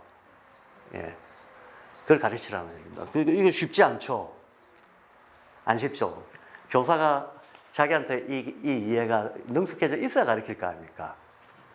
그래서 굉장히 훈련이 필요한 부분입니다. 그래서 일반적인 물리적 현상은 12세 전에 할 수 있지만 이거를 신체 기관에 연결시키는 거, 신체 기관에 연결시키는 거. 인간으로 치자면 이런 거죠. 동양에서 실제로 이렇게 하고 있잖아요. 동양에서 이목구비가 있잖아. 이거 목화토금수로 다 분류할 수 있잖아요. 오장육부가 있는데 목화토금수로 다 분류하죠. 신체 팔다리, 신체 각각의 부위와 성질과 기능을 목화토금수로 다 분류해요. 인지학에서는 이걸 사구성체로 다 분류합니다. 사구성체로 분류하고, 사구성체는 4개밖에 안 되니까 조금 더 복합 개념이 필요할 때는 사구성체의 종합작용하고 어떤 별들의 기운하고 연결시켜가지고 황도대 별들의 기운들하고 연결시켜서 또 분류를 하죠. 이 별들의 기운, 이 동양인들은 아주 전통적으로 능숙하게 쓰던 것들입니다. 이 별들의 기운을 문자로 표현한 게 우리가 계속 쓰고 있던 것들 중에 가장 대표적인 게 뭔가요? 천간지지잖아요. 천간지지, 간지잖아요. 네, 간지를 가지고 식물의 성격, 동물의 성격, 약의 효능, 뭐 인간의 어떤 심신화 상태 다 표현합니다. 우리하고 개념 틀이 달라서 그렇지 인지학에서도 똑같은 원리로 다 표현할 수 있다는 거예요. 그렇게 표현하는 것을 가르치라는 거예요. 그렇게 이해하고 표현할 수 있도록. 예. 그래서 영적인 힘들이 어떻게 물리 현상과 인간의 심신에 함께 작용하는 공동 원리인가를 가르치라. 그렇게 가르칠 수 있어야 얘가 얘를 결정한다. 사실은 칼막스가 얘기했던 거잖아요. 존재가 뭐 생산 양식이 존재를 의식을 결정한다. 존재가 의식을 결정한다라고 하는 게 실은 물리적 구조가 의식을 결정한다는 말이고 이게 유물론적 결정론이거든요. 근데 우리 사회는 알게 모르게 이런 생각들을 하나의 전제된 패러다임으로 가지고 있다. 곰곰이 보면 맞습니다. 정확히 그렇습니다. 그래서 요거를 뒤집어야 된다라고 얘기합니다. 이걸 뒤집어야 된다. 그러면서 그렇기 때문에 물리적 현상은 12세전에 할 수 있지만 이거를 인간한테 연결시켜서 물리 현상과 인간 이게 유물 결정적이 아닌 방식으로 연결시키는 거는 12세 이후에나 할 수 있다. 복합적인 인과를 이해해야 된다. 사실 12세도 조금 빨라요. 12세에서 들어갈 수 있는 거는 굉장히 간단한 어떤 사례에 대한 체감 정도로 들어갈 수 있겠고 14세 이후부터는 본격적으로 들어갈 수가 있겠지. 그 다음에는 뭐 조금 그래서 이 교과과정 세미나 제가 내드린 자료의 10강 쪽에 보면 연령대별 분류가 있는데 지금까지 제가 다 했던 얘기들입니다. 9살 때까지는 예술적인 것들을 위주로 가르쳐라. 그 밑에 몇 가지 정리가 돼 있죠. 예술적인 거 가르칠 때 음악 미술은 어떻게 하고 문자는 어떻게 하고 그렇고 그 다음 9살부터 12살 때까지 언어에서는 문법을 가르치기 시작하고 자연발달사를 가르치고 기하학을 가르치라 그래요. 요 대목도 중요합니다. 외국어도 가르치라 그럽니다. 과목 중에서 외국어는 뭐 좀 따로 떼서 얘기하기로 하고 기하학을 가르치라고 합니다. 왜 기하학을 가르치라고 하는가 하면 자연의 모든 형태가 기하적인 모습을 띠고 있잖아요. 그런데 기하적인 모습이 어떤 특정한 모양이 어떤 특정한 성질하고 연결이 될까 안 될까? 연결이 돼요. 뾰족뾰족한 모양이라든가 둥글둥글한 모양이라든가 네모난 모양이라든가 어떤 물질이 뾰족하거나 네모나거나 동그란 형태를 가지고 있으면 형태만 그런 게 아니고 그 형태로 인해서 생겨난 그 형태하고 성질이라고 하는 거는 긴밀하게 연관이 돼 있다는 거야. 인간이 인공적으로 해치지 않는 이상, 인공적으로 손대지 않는 이상 생긴 모양새하고 속의 기능하고 연결이 돼 있다는 거야. 그래서 자연을 가르칠 때 반드시 기하를 같이 가르쳐라. 그 기하를 가르치기 위한 사전 준비 단계로 또 뭘 하죠? 형태 그리기 어렸을 때부터 가르치잖아요. 그럼 형태 그리기를 가르치면서 뭔가 순환적인 질서로 세계가 이루어져 있다. 끊임없는 질서의 연속으로 세계의 형태가 주어져 있다라고 하는 것들을 애들이 느끼도록 유도해 주는 거죠. 그러고 나서 이제 기하학을 가르칩니다. 그럼 특정 형태가 특정 성질하고 연결돼 있다. 이걸 이해하도록 하는 거죠. 그럼 요게 이해가 그럼 이 형태는 어디서 나왔을까? 이 형태의 출발점은 무엇일까? 라는 호기심이 어디로 연결되게 되는가 하면 우주론, 영적인 생각으로 연결되게 된다는 거예요. 그 출발점이 되는 게 기하라는 거예요. 그래서 기하를 가르쳐라. 나중에 이제 좀 제가 말씀을 드리겠지만 기하를 안 가르치면 광물의 결정 형태로부터 성질을 추론을 해낼 수 없습니다. 지금 플라톤 입체론이라고 하는 거를 중학교 2학년 과학 교과서에 나오더라고요. 제가 깜짝 놀랐습니다. 근데 이거는 옛날에 이런 지식이 있었다고 소개 차원에서 나오지 정보 차원에서 소개하고 있어. 옛날에 고대 플라톤이라는 사람이 입체 모양에는 이렇게 사원소의 배치에 따라서 이런 모양이 있다고 가르쳤다. 끝입니다. 그런데 실제로 플라톤 입체론에서 보여주고 있는 그 사원소에 배치되어 있는 기하 모형들, 그게 실제로 원자 단위의 그 광물들을 원자 단위로 쪼갰을 때 나타나는 결정 형태하고 직결되거든요. 이게 어떻게 이렇게 직결이 되지를 가르쳐야 되는데, 지금 우리는 그걸 단순 옛날 이야기, 옛날에 있었던 뭐 이런 지식이 있었다 하더라 하는 것까지만 하고 하니까 안 가르치는 거나 마찬가지인 거죠. 가르치지 않는 거나 마찬가지인 거죠. 근데 그걸 가르치라고 지금 슈타인은 얘기하고 있는 거예요. 그래서 기하해라. 12살부터 15살 때까지. 그리고 이제 광물학이 들어가잖아요. 기하고 9살부터 12살 때까지 기초기하를 해놓고 12살 때부터 뭐가 들어가냐? 구문론. 구문론이라고 하는 거는 이제 능숙하게 문장을 쓰는 걸 얘기하는 겁니다. 언어도 한 방에 발달 안 하잖아요. 조금씩 발달을 하죠. 구문론에 들어가기 전에 문법이 돼 있어야 되잖아요. 그죠? 문법이 돼 있기 전에 쓰기, 읽기가 돼야 되는 거고, 당연히. 그런 식으로 가는데, 구문론을 가리키고, 이제 인과적인 역사를 가리키고, 그 다음에 지리를 가리킵니다. 근데 이 지리는 지형을 재고, 지도를 읽고 그 지리를 얘기하는 게 아닙니다. 이 지리는 특정 범위 안에 인간들의 삶의 양식과 동식물의 존재 양식이 어떻게 연결되는가를 가리키는 게 지리 가리키는 거예요. 한마디로 모든 학습은 최종적으로 인간의 삶과 환경들이 어떻게 어우러지는가를 가리키는 겁니다. 예. 그리고 기하학 광물학이 들어가잖아요. 그 전에 이제 기하기초 해놨던 거 가지고 드디어 광물학이 사실상 발도르프에서 광물학이라고 얘기하는 게 어떤 일반 교과에서 얘기할 때는 물리학에 해당하는 것들이거든요. 예, 힘과 입자를 다루는 데로 들어가는 거거든요. 근데 힘과 입자를 다룰 때 그 전에 사전 단계로 기하에 대한 이해부터 하고 이걸 연결시키면서 하라는 얘기예요. 자, 그렇게 들어갑니다. 그렇게 들어가면 사실상 이제 과목 배치에 대한 건 끝나는 거죠. 초급에 대한 과목 배치는 이걸로 끝입니다. 이거의 난도를 올려가면서 위에 게 구성이 되는 것 뿐입니다. 그럼 난도를 올려가는 방식은 지금 요렇게 사고성체가 번갈아 드는 거에 의해서 심리적 변화가 생긴단 말이죠. 심리적 변화가 생기는 거에 따라서 주요하게 전면 배치하는 과목들을 조정해 주는 거예요. 어떤 식으로 조정하는가는 제가 요 다음 시간에 잠깐 쉬고 나서 한번 보여드리겠습니다. 자, 5분만 쉬죠? 20분에 다시 시작하겠습니다. 지금 12분이네요. 예. 계속 가죠. 예.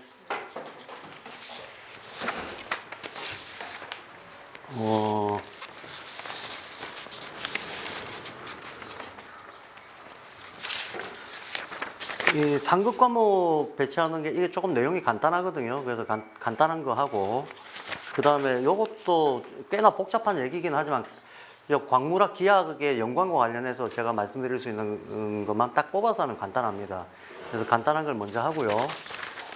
그 다음에 이제 마음의 풍경이라고 제가 아까 설명드린 이 내용을 볼 텐데, 이거는 내용이 좀 상당히 조금 많습니다. 그래서 이번 시간에 다 끝이 안 나더라도 다음 시간으로 연결해서 강의를 하도록 하겠습니다. 어차피 이 내용에 대한 이해는 특정 학년에 있는 게 아니고 뭐 전생에 걸쳐서 다 작용하는 거기 때문에 다음 시간에 또 상급 이해하는데도 이게 꼭 필요해요.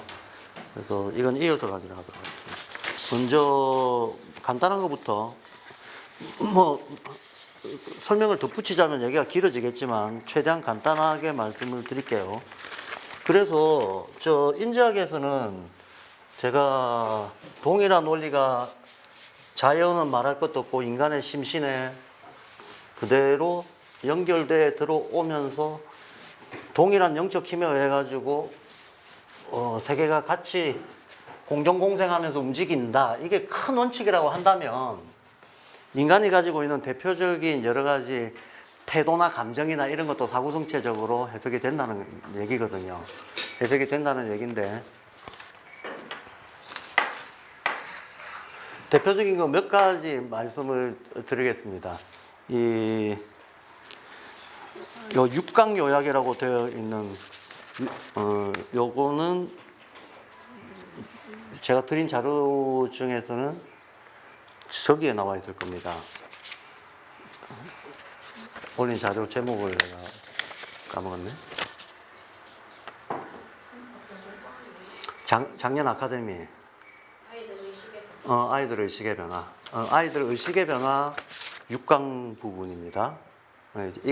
이 자료는 제가 작년 아카데미 때 강의 메모로 썼던 자료인데 오늘 하나 인용을 하려고 올렸습니다.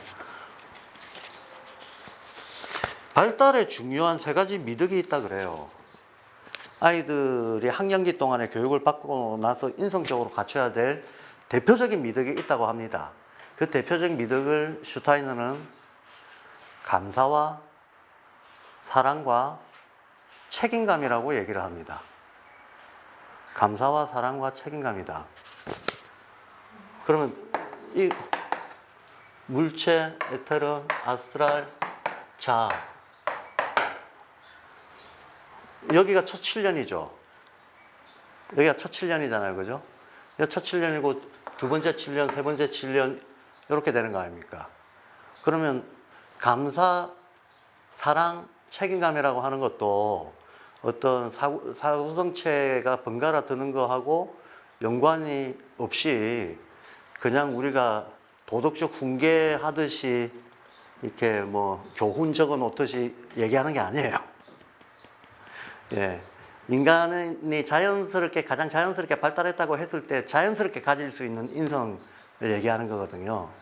그러면 책임감부터 해볼까요? 책임감이라고 하는 것은 주체성이 정립되기 전에는 책임감이 안 생기겠죠. 주체성이 정립된다는 건 자의식이 생긴다는 겁니다. 자의식이 확립된다는 겁니다. 나는 어떤 인간이다? 앞으로 어떻게 살 것이다 라고 하는 자기에 대한 상이 확립이 되지 않으면 책임감이라고 하는 게 생길 수가 없습니다. 예. 그러니까 자의식을 기준으로 해서 책임감이 생기는 거기 때문에, 그러면 책임감은 어디서 생기겠나? 여기서 생기는 거예요. 여기서 생기는 겁니다. 그 다음에 정상적인 어떤 감성 발달이 됐다면 거기서 생기는 게 사랑입니다. 사랑은 이 영역에서 생기는 거예요. 동감이 충분히 발달되고, 동광이 충분히 발달되고, 그 다음에 감성적 교육이 충분히 젖어들었으면 당연하게도 주변 어떤 이 세상과 내가 같이 살아가는구나. 아까 생명애라고 얘기했던 그런 것부터 시작해가지고, 그럼 생명애를 느낄 수 있을 정도의 감성을 가지고 있다는 것은 어떤 인간에 대한 존엄이라든가 뭐 이런 것들은 여기 당연히 포함이 되는 거죠. 아주 자연스럽게 포함이 되는 거죠. 예. 사랑이라고 하는 감정은 여기에서, 이거 납득되시죠? 예. 아스트랄 쪽이 정서 발달을 관장하잖아요. 그리고 동감 능력이 아스트랄에 의해서 생기는 거잖아. 요거의 확장을 우리는 사랑이라고 하는 거거든. 예. 왜 사랑이 생깁니다. 근데 이쪽이 감사예요. 감사 내지는, 이 감사는 깊은 의미에서 종교성에서 생긴다 그래요. 슈타이너는 종교성에서 생긴다 그럽니다. 이걸 기성 종교를 연상하시면 안 돼요. 기성 교회, 절 이런 데를 연상하시면 안 됩니다. 세속적인 종교 형태를 얘기하는 게 아니고 인간이 가지고 있는 어떤 근원적인 종교성을 얘기하는 겁니다. 그럼 근원적인 종교성이라고 하는 거는 신성에 대한 느낌이잖아요. 예. 그리고 사실은 인간의 모든 본능, 충동, 뭐 모든 심리적인 것들이 사실 어찌 보면 세계화의 합일, 우리가 진리란 무엇인가라고 했을 때 그 진리, 인간들은 진리를 찾고 싶어 하는데, 진리라고 하는 것은 나의 의식 속에 나와 세계와의 어떤 합일 질서, 합일 관계, 이걸 인식하는 걸 진리라고 얘기하는 거거든. 이걸 인식하기 위해서 인간이 추구하는 대표적인 세 가지 활동 영역을 학문, 예술, 종교라고 하거든요. 근데 이때 학문, 예술, 종교라고 할 때도 이 종교는 어떤 기성 형태화된 종교를 얘기하는 게 아닙니다. 종교성을 개발하는 걸 얘기하는 겁니다. 그럼 종교성이란 뭐냐? 신과의 합일의식인 거죠. 신과의 합일의식, 이런 거죠. 그럼 예술은 뭐냐? 사실은 우리가 예술이라고 하는 거는 소리를 다루고 빛을 다루는 거 아닌가요? 맞잖아. 음악은 소리를 다루는 거고, 예, 미술은 빛과 색을 다루는 거고, 소리와 빛이라고 하는 세상을 움직이는 근본적인 힘인데, 이 근본적인 힘을 통해 가지고 인간이 자기 내면의 감성을 이렇게 수용하고 표현하고 하는 과정들이잖아요. 물론 이걸 몸으로 표현할 수도 있고 다른 여러 가지 종합적인 형태로 표현할 수도 있지만, 기본적으로는 감각을 통해서 받아들이는 자극을 감성으로 다시 표현하는 거, 이걸 예술이라고 하는 거잖아요. 그럼 이 감각의 기초는 어디서 오는가? 이런 거를 생각하다 보면 예술은 반드시 우주론하고 연결되게 돼 있어요. 예. 우주론하고 연결되게 돼 있고, 내가 나에게 의미 있는 우주를 감성적으로 표현했을 때 우리는 이거를 예술이라고 얘기를 합니다. 자, 그리고 뭐 학문은 우리가 알고 있는 뭐 논리적인 체계들입니다. 이 학문, 예술, 종교, 요 세 가지를 통해 가지고 인간은 세계와 자기의 합일을 추구해왔다라고 하는데, 이거는 꼭 뭐 인지학에서 하는 얘기가 아니고 그냥 그 근대 철학에서 일반적으로 통용되고 수용되는 명제인 거죠. 네. 자, 그런데 그런 의미에서 종교, 이 어렸을 때 종교성, 자, 그럼 요때 유아기 때잖아요. 요때는 청소년기 때를 지나는 때 아닙니까? 사춘기를 지나고, 요때는 성인이 됐을 때 아닙니까? 성인이 됐을 때는 책임감이라고 하는 이 덕목이 없으면 성인이 아니라는 거죠. 청소년기 때는 충분한 어떤 감성적 교육을 통해서 사랑이라는 공감 능력을 가져야 된다는 얘기죠. 가져야 된다가 아니고, 이래야 된다, 저래야 된다가 아니라 자연스럽게 인간이 획득한다는 거예요. 근데 여기서는 감사하는 능력을 획득한대. 훨씬 더 어렸을 때. 이게 뭐냐? 이게 조금 모호하다는 거죠. 이 왜 깊은 종교성이라고 하는가 하면 종교가 다루고 있는 거는 생명의 근원이잖아요, 결국은. 나는 어떻게 생겨났고 어디를 향해 가는가? 삶과 죽음은 무엇인가? 무엇이 나를 존재하게 했는가? 이런 게 종교적 질문입니다. 종교라고 하는 거는 말뜻 그 자체로 보면요. 말뜻 그 자체로 보면 동양적인 의미에서 한자로 종교라고 하는 거는 궁극적 가르침이라는 뜻이잖아요. 최종할 때 종자고 가르칠 교자. 궁극의 가르침 혹은 궁극의 질문에 대한 답입니다. 그럼 궁극의 질문이라고 하는 거는 나는 어디서 왔는가, 어떤 존재인가 이거는 거예요. 그러니까 생명의 기원을 묻는 거죠. 생명의 기원을 묻는 겁니다. 그리고 그 생명의 기원적인 힘을 찾았을 때 우리는 그걸 신이라고 부르는 거고. 그렇죠. 그리고 신과 멀어지면 인간은 불안해하고 신과 가까워지면 뭔가 안심을 가지게 되고. 자, 그럼 현실적인 의미에서 이 신의 현실적 대체물은 누구인가요? 어떤 존재인가요? 어린 시절 신의 현실체 누구야? 그래, 부모잖아. 부모가 나를 낳았잖아요. 예, 즉각적인 현실적인 생명의 기본은 부모잖아. 그리고 나는 부모가 나하고 멀어지면 불안해하고 부모가 나하고 가까이 애착관계가 잘 형성되어 있으면 안전을 느끼고 그런 거잖아요. 그러니까 부모가 신의 대리인인 거지. 이 부모의 관계 속에서 부모가 나의 어린 시절에는 사회화된 자아를 가지기 전까지는 부모는 나한테 절대자죠.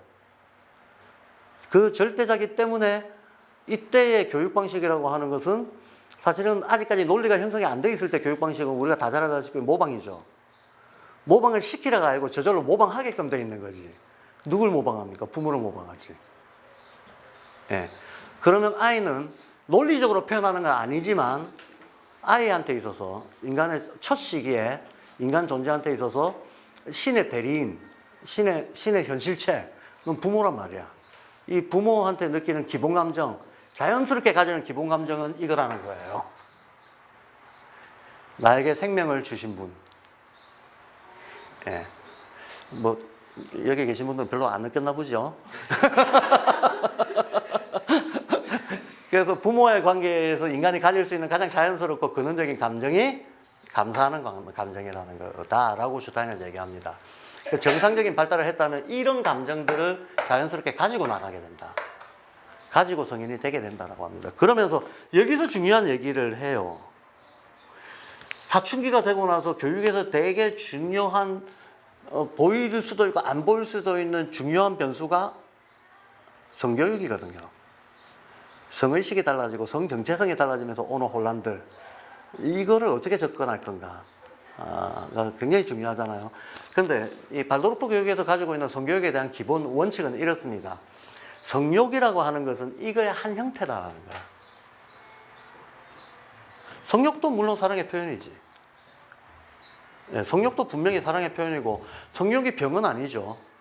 성욕은 정상적인 발달 과정에서 자연스럽게 나오는 거죠. 그런데 이 성욕이 폭력성과 연결되거나 어떤 종류의 폭력성이라든가 병리적인 상태하고 연결이 되는 것은 잘못 다루었기 때문이라는 거야. 그럼 쉽게 말해서 억압의 대상으로 놓고 제거의 대상으로 놓고 하니까 이거에 대한 반발력으로 나오는 게 일종의 병리적인 성욕이 되어버린다는 거예요. 네, 병적인 성욕. 근데 사실 성욕이라고 하는 것은 성욕을 통해서 인간은 세대를 이어가잖아. 한마디로 생명을 창조하잖아. 이거는 우리가 얼마든지 신성하고 아름다운 것으로 조명할 수 있고, 또 실제로 고대인들은 성에 대해서 굉장히 종교적인 좋은 의미를 부여한 작품들이 많이 있잖아요. 중세시대 때까지도 많은 성화들 속에서 나체로 나오지만 그걸 보고 성욕을 느끼는 사람은 없거든. 오히려 어떤 병리적 성욕을 느끼는 사람은 없어요. 네, 그게 가지고 있는 신미적인 어떤 성격 혹은 신성한 성격 이런 거하고 더 연결을 시켰던 거지. 그러니까 성욕이라고 하는 건 사랑의 한 형태다. 근데 오늘날에는 왜 프로이트 같은 식으로 모든 욕망이 성욕을 매개를 통해 가지고 그렇게 되게 되나라고 하면 대부분의 욕망들이 사회적인 규범에 의해서 억압되는데 어떤 욕망도 사회적으로는 다 뭐 법, 도덕, 문화 뭐 이런 것들이 이것들에 대한 의학 기제로서 작용을 하게 되는데 유일하게 인간의 어떤 이 생존을 이어가는 걸 위해서라도 어떤 방식으로든지 허용될 수밖에 없는 게 성욕이잖아요. 그러니까 프로이드의 가설은 이런 거죠. 모든 욕망이 전부 차단되더라도 성욕만큼은 탈출구가 있는 욕망이라는 거야. 그러니까 대부분의 욕망이 성욕으로 달라붙어 가지고 성욕을 통해서 표현이 되게 됨으로 인해 가지고 성욕이 욕망의 대명사가 되게 되고 성욕 그 자체가 변질이 되게 된다는 거야. 근데 다른 대부분의 욕망들이 사회적 억압을 받을 때 억압에 대한 반응은 이게 당연히 반항으로 나갈 수밖에 없는데 이게 폭력성으로 나타나게 되는데 근데 성욕하고 폭력성하고 만나지게 된다는 거지. 그래서 다른 욕망 스트레스, 억압 스트레스에 채어 있는 사람도 성적인 병리로 이걸 표현해 버린다는 식으로 얘기를 풀어나갑니다. 프로이드는 그런 식으로 풀어나가는데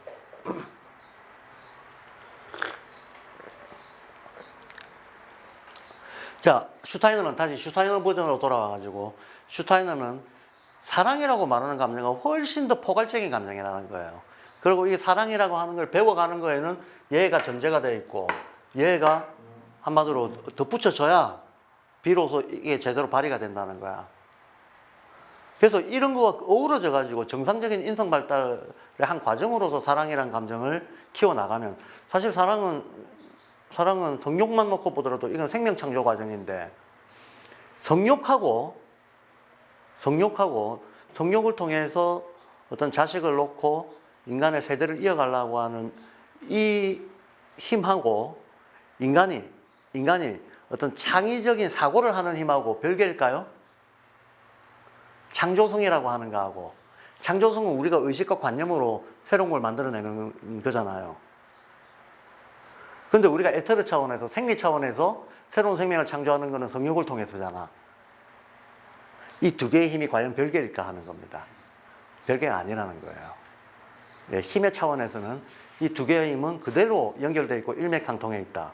그럼 무슨 말인가 하면 만약에 우리가 진짜 성욕을 제거해 버린다면 성욕을 어떤 범죄적으로 어떤 억압해야 될 대상으로 병리적인 거로 보고 얘네들 억압의 대상, 통제 관리의 대상으로 놓고 그런 태도로 일관한다 그러면 사실은 창의성도 죽어버리는 거죠. 창의성도 죽어버리는 거예요. 설사 어떤 기술적 창의성이 있다 하더라도 거기에는 사랑이나 감사나 이런 인간의 어떤 혼적인 인성적인 것들이 가치적인 것들이 안 들어가게 돼버리는 거지. 영혼 없는 기술이 발달하게 된다는 거야. 예, 이런 결과가 된다. 그래서 발도르프에서 성교육이 따로 있지가 않아요. 이 지점이 이제 중요합니다. 성교육이 따로 있는 게 아니고 정상 발달 자체가 성교육이다라고 보는 거예요. 일단 정상 발달을 위한 기본적인 어떤 교육 환경들을 깔아주면 그 속에서 자연스럽게 책임감과 감사를 동반한 성의식이 생긴다는 거야. 그러니까 이게 동반된 성의식이라고 하는 것은 우리가 비난의 대상으로 삼을 병리적인 그거하고는 다르게 된다는 거예요. 네. 맞아요. 저는 충분히 저의 성장을 통해서 100% 동감합니다. 그래서 감사, 책임감, 자비 이런 거와 함께 성적 사랑이 있다 그러면 그 성적 사랑은 문제가 안 된다. 비난할 것도 아니다라고 얘기를 하는 거죠. 그래서 오히려 성교육에서 제일 큰 문제는 성 자체를 범죄시하는 겁니다. 성 자체를 범죄시하면 당연히 감춰야 되고 당연히 감추다 보면 그에 따르는 여러 가지 부작용 또 병리적인 심리들하고 어우러져서 가게 돼버리는 거죠. 네. 뭐 관음증부터 시작해가지고 많잖아요. 자, 그래서 이제 성욕에 대한 얘기가 조금 나오고요. 조금 나오고 맨 밑에 요거는 제가 그 내용에 있는 거를 조금 표로 표현을 한 건데요. 요 표를 설명을 해드리겠습니다. 자, 보세요. 물체, 에테르체, 아스트랄체가 3세, 5세, 7세를 기점으로 해가지고 이렇게 올라갔잖아요. 그죠? 이렇게 올라갔는데, 정신적으로, 심리적으로 반영될 땐 거꾸로 된다 그랬잖아요. 이렇게 내려온다 그랬잖아요. 그러면 요때가, 지금 요 써놓은 거는 뒤집어서 써놨으니까 그냥 작은 숫자부터 밑에 쓰겠습니다. 그럼 10세, 12세, 14세, 요게 두 번째 발달 단계의 주요한 나이대들인데, 요때는 아스트랄, 에테르, 물체 이렇게 된다 그랬잖아요. 그죠? 그러면 요거는 물, 에테르, 아스트랄 이렇게 올라갈 텐데, 요거는 아스트랄, 에테르, 물체 이렇게 된다 그랬습니다. 그러면 똑같이 16세, 18세, 21세 요때도 아스트랄, 에테르, 물체 작용이 한 번 더 반복되는 거죠. 한 번 반복되는 거다라고 하면 지금 여기까지 우리가 지금 교과목 배치와 관련된 거는 요까지의 교과목 배치에 대해서 얘기를 한 거잖아요. 그럼 요걸 그대로 전제를 하고 다시 요게 상급 아닙니까? 요건 상급도 오버한 거지. 상급 여기서 끝나버리니까. 근데 일단은 21세까지 놓고 보자면 아까 제가 인간이 아주 인간이 가지고 있는 근본적인 성향으로서의 종교성이 나타나는 게 학문예술 종교로 크게 구별을 인자학에서는 했다 그랬잖아요. 그럼 학문예술 종교를 사구성체에다가 하자면 요거는 어떻습니까? 아스트랄, 예술. 요거는 학문 이렇게 되는 거죠. 예술, 학문 이렇게 되는 거예요. 그럼 예술, 학문 이렇게 돼요. 이쪽에 가면 종교, 종교성 이렇게 됩니다. 그럼 여기다가 학문예술 그러면 종교를 단순 기계적으로 대입을 하냐? 그건 아니죠. 우리가 학교에서 배워야 되는 과목들 중에서 이것들을 강화시키는 과목들이 있잖아요. 근데 예술 중에서도 의식 발달, 특히 이제 논리적인 이 지능과 관련된 것들의 개발이 어떤 능력 개발이 1차 완성이 된 때 아닙니까? 그 뒤부터 우리가 어렸을 때 감성을 키우는 예술 과목들을 주로 하는데 이때는 이성과 어우러진 예술 과목을 하게 되는데 이성과 어우러진 예술 과목의 대표가 문학이죠, 문학. 그래서 우리가 아트 앤 리트리처라고 하잖아. 약간 구별하잖아요. 왜냐면 아트 쪽은 전부 직접 우리의 그 체험과 감각을 바탕으로 한 요런 예술들이에요. 근데 리트리처는 다르지. 사고와 문자가 개입이 되잖아. 그죠? 이거는 이성과 감성의 결합체야. 조금 더 한 단계 고도화된 예술 형식인 거지. 그래서 구별합니다. 리트리처 앤 아트라고. 그러니까 요거는 주로 문학 교육이 됩니다. 그럼 무슨 말인가 하면 고등학교 1, 2학년 나이 때는 문학을 열심히 봐야 된다가 되는 거예요. 진짜로. 그리고 실제로 독서 교육이 가장 감성적으로 이 마음에 울림을 줄 수 있는 나이대가 중3, 고1 요때라는 거야. 한번 개인적으로 돌아보더라도 자기 인생에 큰 인상을 남긴 책들이 중3, 고1, 고2 요때 많아요. 제 경험은 확실합니다. 제 경험은 이때 확실히 문학이 저한테 큰 영향을 줬습니다. 그 다음에 이제 학문이라고 하는 것도 또 학문의 대표는 사실은 우리 시대는 과학이죠. 과학.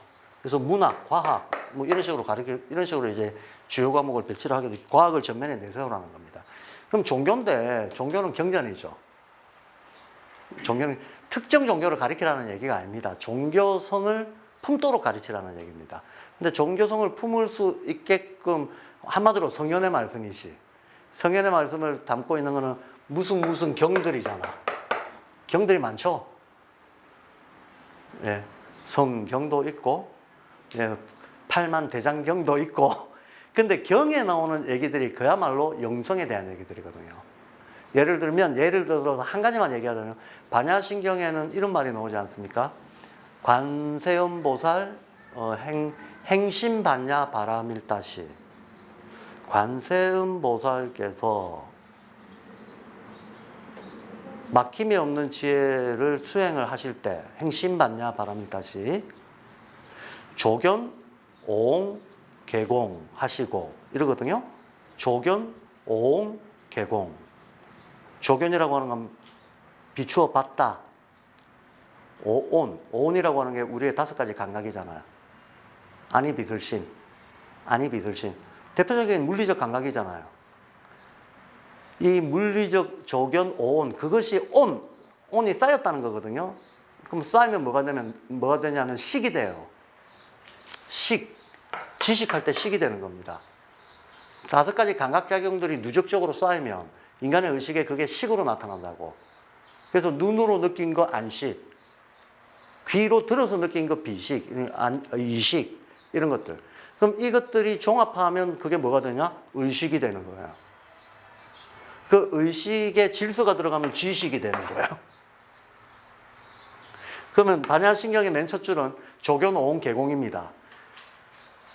관세음보살이 보기를 이 5가지 감각작용에 의해 가지고 쌓인 것들이 뭔가 우리 관념을 만드는데 그게 전부 공하더라 이 말이거든요. 그게 전부 공하다라고 하는 건 실제가 아니다라는 얘기죠. 실제가 아니다. 아, 우리가 감각을 통해서 알게 된 지식들이 많이 있는데 그 지식들은 실제가 아니다. 이 문장 하나 굉장히 큰 뜻, 근본적인 어떤 의미를 담고 있는 문장이잖아. 이런 거에 대해서 궁리하게끔 만드는 게 종교성이거든요. A다, B다, A의 정답은 B다, 뭐 이렇게 가리키는 게 종교성이 아니고 이 근원적인 문제를 궁리하게끔 만드는 게 종교성이다라는 거예요. 그럼 도대체 이 감각이 나에게 어떤 작용을 하는 걸까? 이건 나에게 그러면 그럼 맨날 망상만 일으키는 걸까? 아니면 이걸 통하지 않고는 근데 실제 도달하지 못하는 것은 아닌가? 이런 궁리를 일으키는 것들입니다. 성경에 보면 이상한 얘기들이 많이 나옵니다. 성경에 보면 정말 이상한 얘기들이 많이 나옵니다. 도마복음의 한 구절인데요. 예수님한테 제자들이 묻습니다. 당신은 어디에서 왔느냐? 주여 어디로 가시나이까도 중요한 질문이지만 어디에서 왔느냐? 또 중요한 질문이죠. 당신은 어디서 왔습니까? 그리고 당신이 나중에 죽고 난다면 만약에 당신이 불멸이라면 어디에 거하실 거냐라고 물어요. 어디에 계실 거냐? 그때 예수님이 답합니다. 돌을 쪼개보면 거기에 내가 있고 나무를 쪼개보면 거기에 내가 있다 그래요. 이거 우리가 유물론적으로 생각하면 도저히 답 안 나오는 얘기죠. 그렇다고 예수님의 말씀인데 거짓말이라고 말할 수도 없죠. 그럼 그리스도라고 하는 성령적인 힘이 만물에 깃들어 있다. 깃들어 있을 때 어떤 형식으로, 어떤 방식으로 깃들어 있는가를 궁리하게끔 하는 글귀들입니다.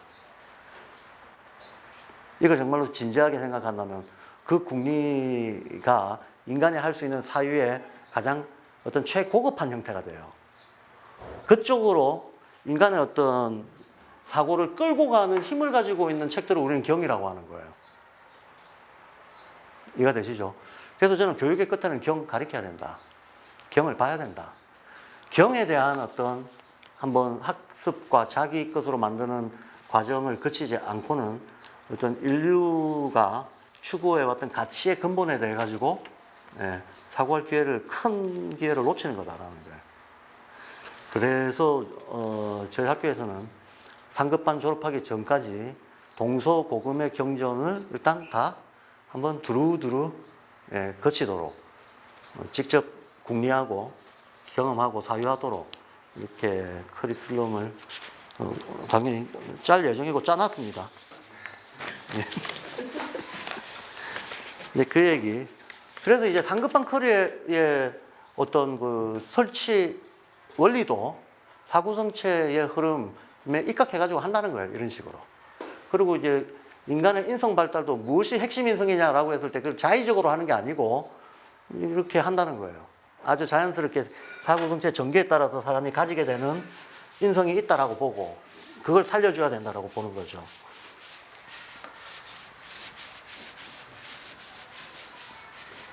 또 사실은 기독교에서 말하는 믿음, 소망, 사랑이라고 하는 것도 슈타인은 이렇게 얘기합니다.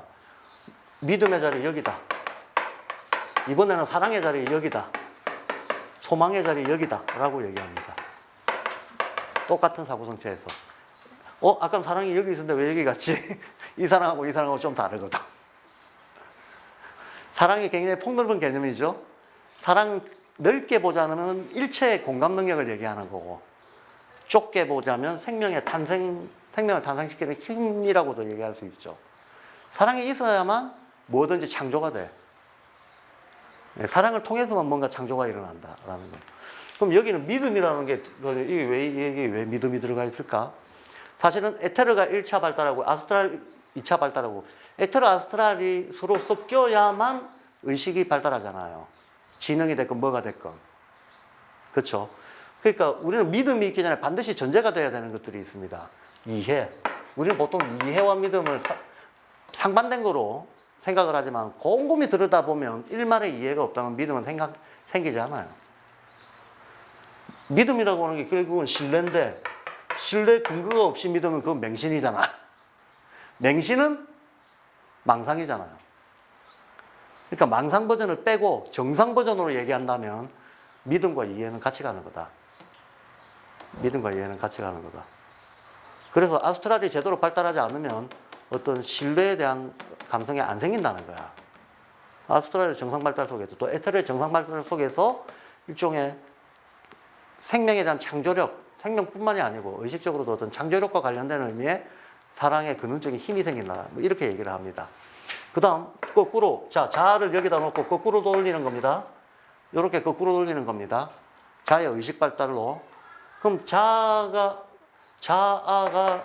어떤 영적인 의식을 가진다고 했을 때 이거 지금 교회에서 하는 얘기잖아요. 믿음, 소망, 사랑. 근데 슈타이너는 이 교회에서 흔히 말하는 이 가치들에도 사학 구성체적인 원리가 작동하고 있다는 것을 보여주려고 하는 겁니다. 그럼 이 소망은 뭐냐, 이 소망.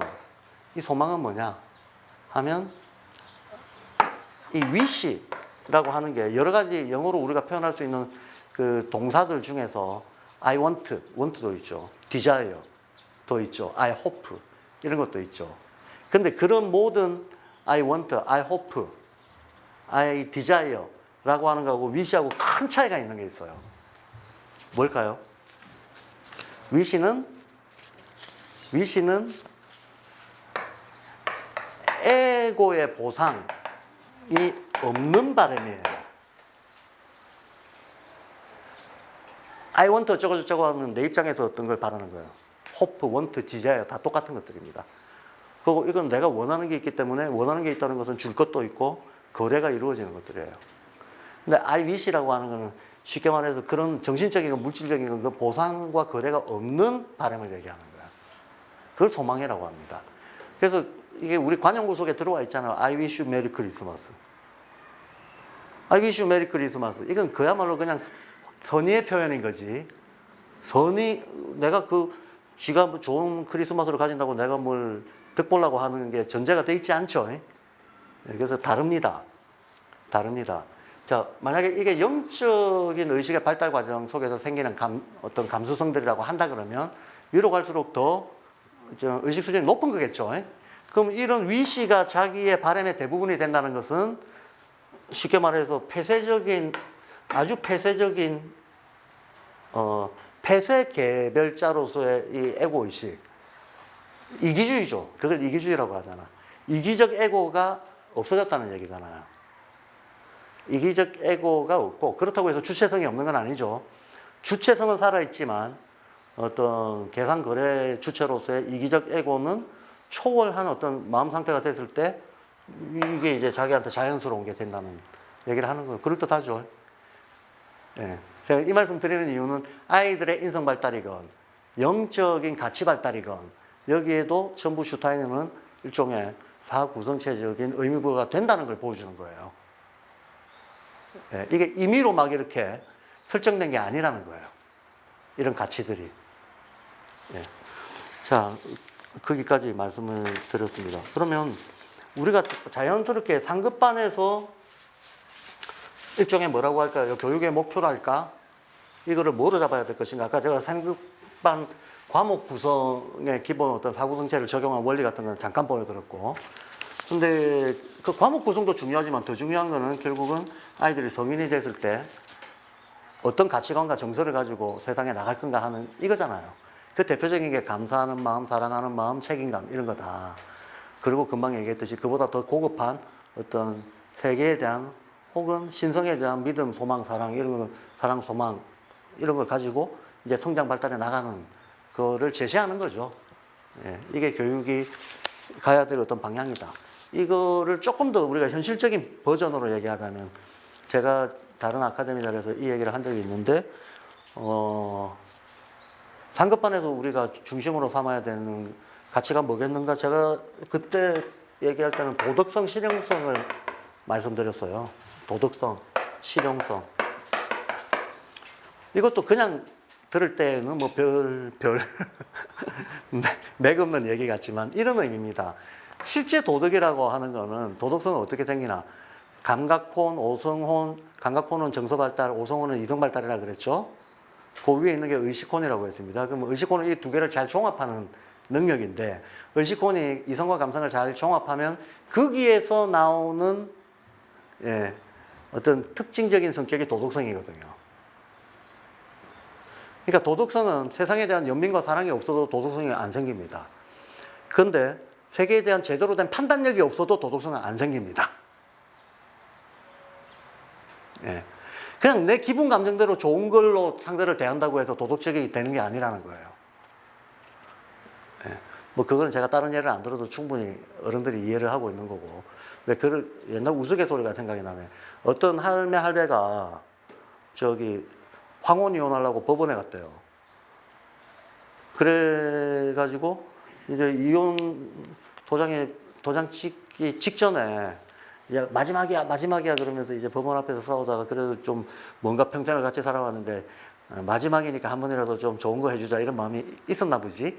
그래서 치킨집에 가서 닭을 먹는데 그 할매 앞에 할배가 닭날개를 왕창 뜯어가지고 줬대요. 그러면서 할멈 이거 먹어 그랬대요. 그러니까 이제 그 할멈이 닭날개를 탁 팽개치고 이제 네가 그러니까 나하고 이혼하지 이렇게 된 거예요. 왜냐하면 이 할멈은 닭날개를 체질적으로 못 먹는 사람이야. 그런데 이 할아버지는 닭날개를 너무 좋아해. 그러니까 이 할아버지는 자기한테 좋은 걸로 모아서 상대한테 준 거야.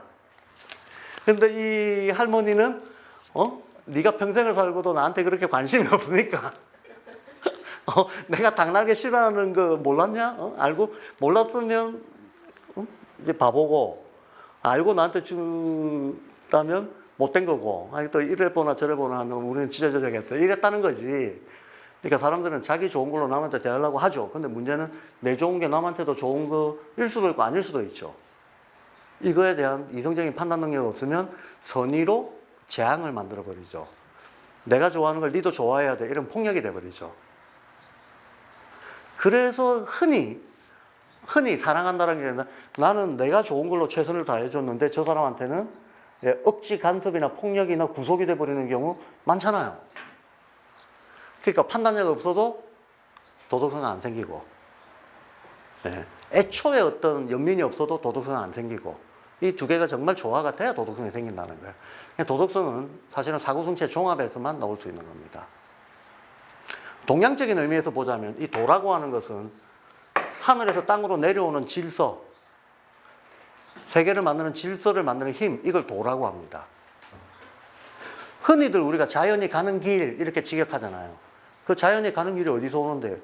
우주의 행성들의 작용으로부터 오잖아. 그래서 하늘에서 땅으로 내려오는 질서를 만드는 힘, 이걸 도라 그래요. 그럼 이걸 깨우치고 마땅한 행위를 할 줄 아는 인간의 능력, 그걸 덕이라고 합니다. 그러니까 일종의 도덕은 동양적인 의미에서는 천인합일인 거죠. 천인합일인 거예요. 이런 의미이기 때문에 사실은 도덕성 그 자체가 인간이 가질 수 있는 어떤 최고의 능력이라고 얘기를 해도 되겠죠. 우리가 현실적으로 인간이 추구할 수 있는 최고의 능력, 그걸 표현할 때, 가장 포괄적인 개념으로 표현할 때 그걸 도덕성이라고 하는 거다. 그럼 실용이란 뭔가 하면 실용은 실제로 쓰이는 게 실용이지. 근데 우리는 보통은 기능적으로 내 눈앞에 당장 나 필요한 거 쓰는 걸 실용이라고 일반적인 의감으로는 그렇게 지금 돼버렸습니다. 그렇게 돼버렸지만 실제로 곰곰이 깊은 의미를 따져보자면 실제로 써야 실용인데 가령 한번 봅시다. 수능 점수 많이 맞으려면 많은 지식에 대한 정답을 알고 있어야 됩니다. 정답 지식을 알고 있어야 됩니다. 근데 이게 우리 삶에 쓰이나요? 하는 거예요. 그러니까 제가 실용이라고 얘기할 때는 그런 것들은 오히려 살아가는데 내가 평생을 살아가는데 내가 어떤 걸 열심히 공부를 했어요. 이 공부들 중에 어떤 것은 내 평생에 힘이 되줄 수 있는 공부들도 있고 내용들도 있고 어떤 것들은 그때 반짝 쓰이고 더 이상 안 쓰이는 것들도 있고 어떤 것들은 오류를 막 만들어내는 재생해내는 그런 잘못된 지식들도 있습니다. 이런 것들이 마구잡이로 섞여 있어요. 그 중에서 정말 살아가면서 계속 힘을 주고 심지어는 살아가면서 계속 발달해 나갈 수 있는 그러한 종류의 암이라고 하는 건 별로 없죠. 많지 않아요. 네, 저는 그런 암들이 실용적이다라고 봅니다. 근데 거꾸로 인간을 공상에 적게 하거나 망상에 적게 하거나 환상에 적게 하는 암들도 많이 있잖아. 인간은 성악적으로 태어났으니까 가만 내버려 두면 만인에 대한 투쟁을 하는 존재라서 어쩔 수 없이 억압적인 질서가 필요하고, 근데 그 질서를 하려면 독재자를 배제하고, 독재자가 하게 되면 폭력의 세계가 되니까 배제하고 해야지 되니까 어쩌고 저쩌고 하는 데에서 법치주의, 민주주의 이런 게 나오지 않습니까? 근데 그 출발점을 보면 인간은 이기적인 게 본성이라서 이렇게 출발해요. 그게 맞을까? 그게 맞을까? 그럼 법으로 세상의 질서가 딱 짜여져 있으면 인간이 추구할 수 있는 최선의 문명이 나오는 걸까? 아니라는 거 우리 지금 겪고 있잖아. 심지어는 수천 년 전 공자도 법이라고 하는 것은 형식적인 틀인데 그 형식적인 틀을 가지고 인간의 도덕성을 대체하려고 하면 법으로 사람을 다스리면 후한무치해진다 그랬어요. 인간이 형식적인 요건만 딱 갖추고 내 책임 다 했다라고 생각해야 된다는 거야. 그러면 인간 내면의 어떤 순수한 천성이 땅에 떨어진다 그래요. 인간이 개발할 수 있는 고귀한 능력들이 죽어버린다는 거야. 그래서 이건 유교 이념입니다만 유교에서는 법치보다 훨씬 어떤 의식 수준이 높은 통치 형태를 덕치라고 하잖아요. 덕치. 덕으로 다스려야 된다. 어렵죠. 현대사회에서는 잘 안 되죠. 근데 과연 이게 불가능한 것일까 그러면? 하면 공자는 불가능하지 않다고 생각했습니다. 불가능하지 않다. 저도 불가능하지 않다고 생각합니다. 그리고 이게 이거냐가 아니고 항상 섞여 있을 텐데 뭐에 무게중심을 두는가는 인간의 문화 발달 수준에 달려 있겠죠. 그런데 사회가 건강해지려면 적어도 얘보다는 얘가 커야 사회가 건강해질 거다. 그건 너무나 당연한 얘기고. 예. 뭐 그런 의미에서 실용이라고 얘기를 한 거예요. 뭐가 진짜 실용인가? 그러면 이를테면 내가 배운 사회 계약론은 최선치가 아니라, 그죠? 어느 일정한 수위의 사람을 딱 묶어 놓는 거잖아. 이런 걸 망상이라고 하는 거예요. 망상 강화한다라고 하는 겁니다. 예. 모든 삶이 다 좋은 삶은 아닙니다. 지금 지배적이라고 해서 진리도 아니고, 지금은 유물론과 과학, 유물론적인 결정론이 지배적인 사회인데, 예, 우리는 그게 다라고 생각하면 인간의 지금 우리가 만들어 놓은 세계가 겪고 있는 이 위기에 대한 대안은 안 나오겠죠. 예. 우리가 괴멸적으로 세상의 환경을 만들어 놓고 다들 걱정을 하고 있습니다. 기후위기가 왔다. 식량위기가 왔다. 전쟁의 위기가 왔다. 인성이 파탄나고 있다. 걱정들은 다 해요. 애를 안 놓네. 예, 빈부격차가 벌어지네. 예, 하나하나 보면 아주 파괴적인 위기들인데 이 위기들을 만들어낸 힘이 있을 거 아니야. 그 힘은 우리의 패러다임적 선입관적 알에 의해서 강화되어 온 것들이잖아요. 그것들이 과연 실용적일까 하는 거예요. 우리 삶에 진짜로 힘이 되는 것 암들이었을까라는 겁니다. 그래서 그게 아니고, 그러니까 제가 말하는 실용이라고 하는 건 일종의 세계와 자기의 관계에 대한 깊은 이해를 바탕으로 한 삶의 지혜, 뭐 그런 겁니다. 삶의 지혜로서의 실용, 이런 것들을 갖추는 게 상급반에서의 교육 목표가 돼야 된다라는 거죠. 예. 이거는 이제 제가 다른 아카데미 때 했던 얘기이기도 하고요. 이제 발도르프 학교가 보통 상급에 대해서 여러 가지 방향성들이 아직 이 사회적 합의가 된 게 아직은 미비해서 양평자유학교에서는 이런 어떤 방향성을 가지고 하려고 하는데, 이게 지금 슈타이너가 제가 상급에 그 과목 배치했던 거하고 어떤 같은 관점과 원리에서 자연스럽게 필연적으로 도출되는 가치다라는 거예요. 네, 임의적인 가치가 아니고 도출될 수 있는 필연성이 있는 가치다라는 말씀을 드리는 겁니다. 자, 거기까지 얘기했고요. 그 다음에 이제 보다 포괄적이고 전학년에 걸쳐서 우리가 조금 이해 바탕으로 삼을 수 있는 내용이 요건데, 요거는 못 들어갔네요, 오늘. 다음 시간에 제가 중학교 1, 2학년 할 시간이 있으니까 그때 요거를 설명드리면서 여기서 말하고 있는 인간의 어떤 마음의 상태가 이제 초급에는 어떻게 나타나고 상급에는 어떻게 나타나는지 좀 구별해서 이제 말씀드리는 걸로 강의 진행을 하도록 하겠습니다. 그 다음 시간에 재료로 쓰겠습니다. 자, 오늘 여기까지 하겠습니다. 고맙습니다.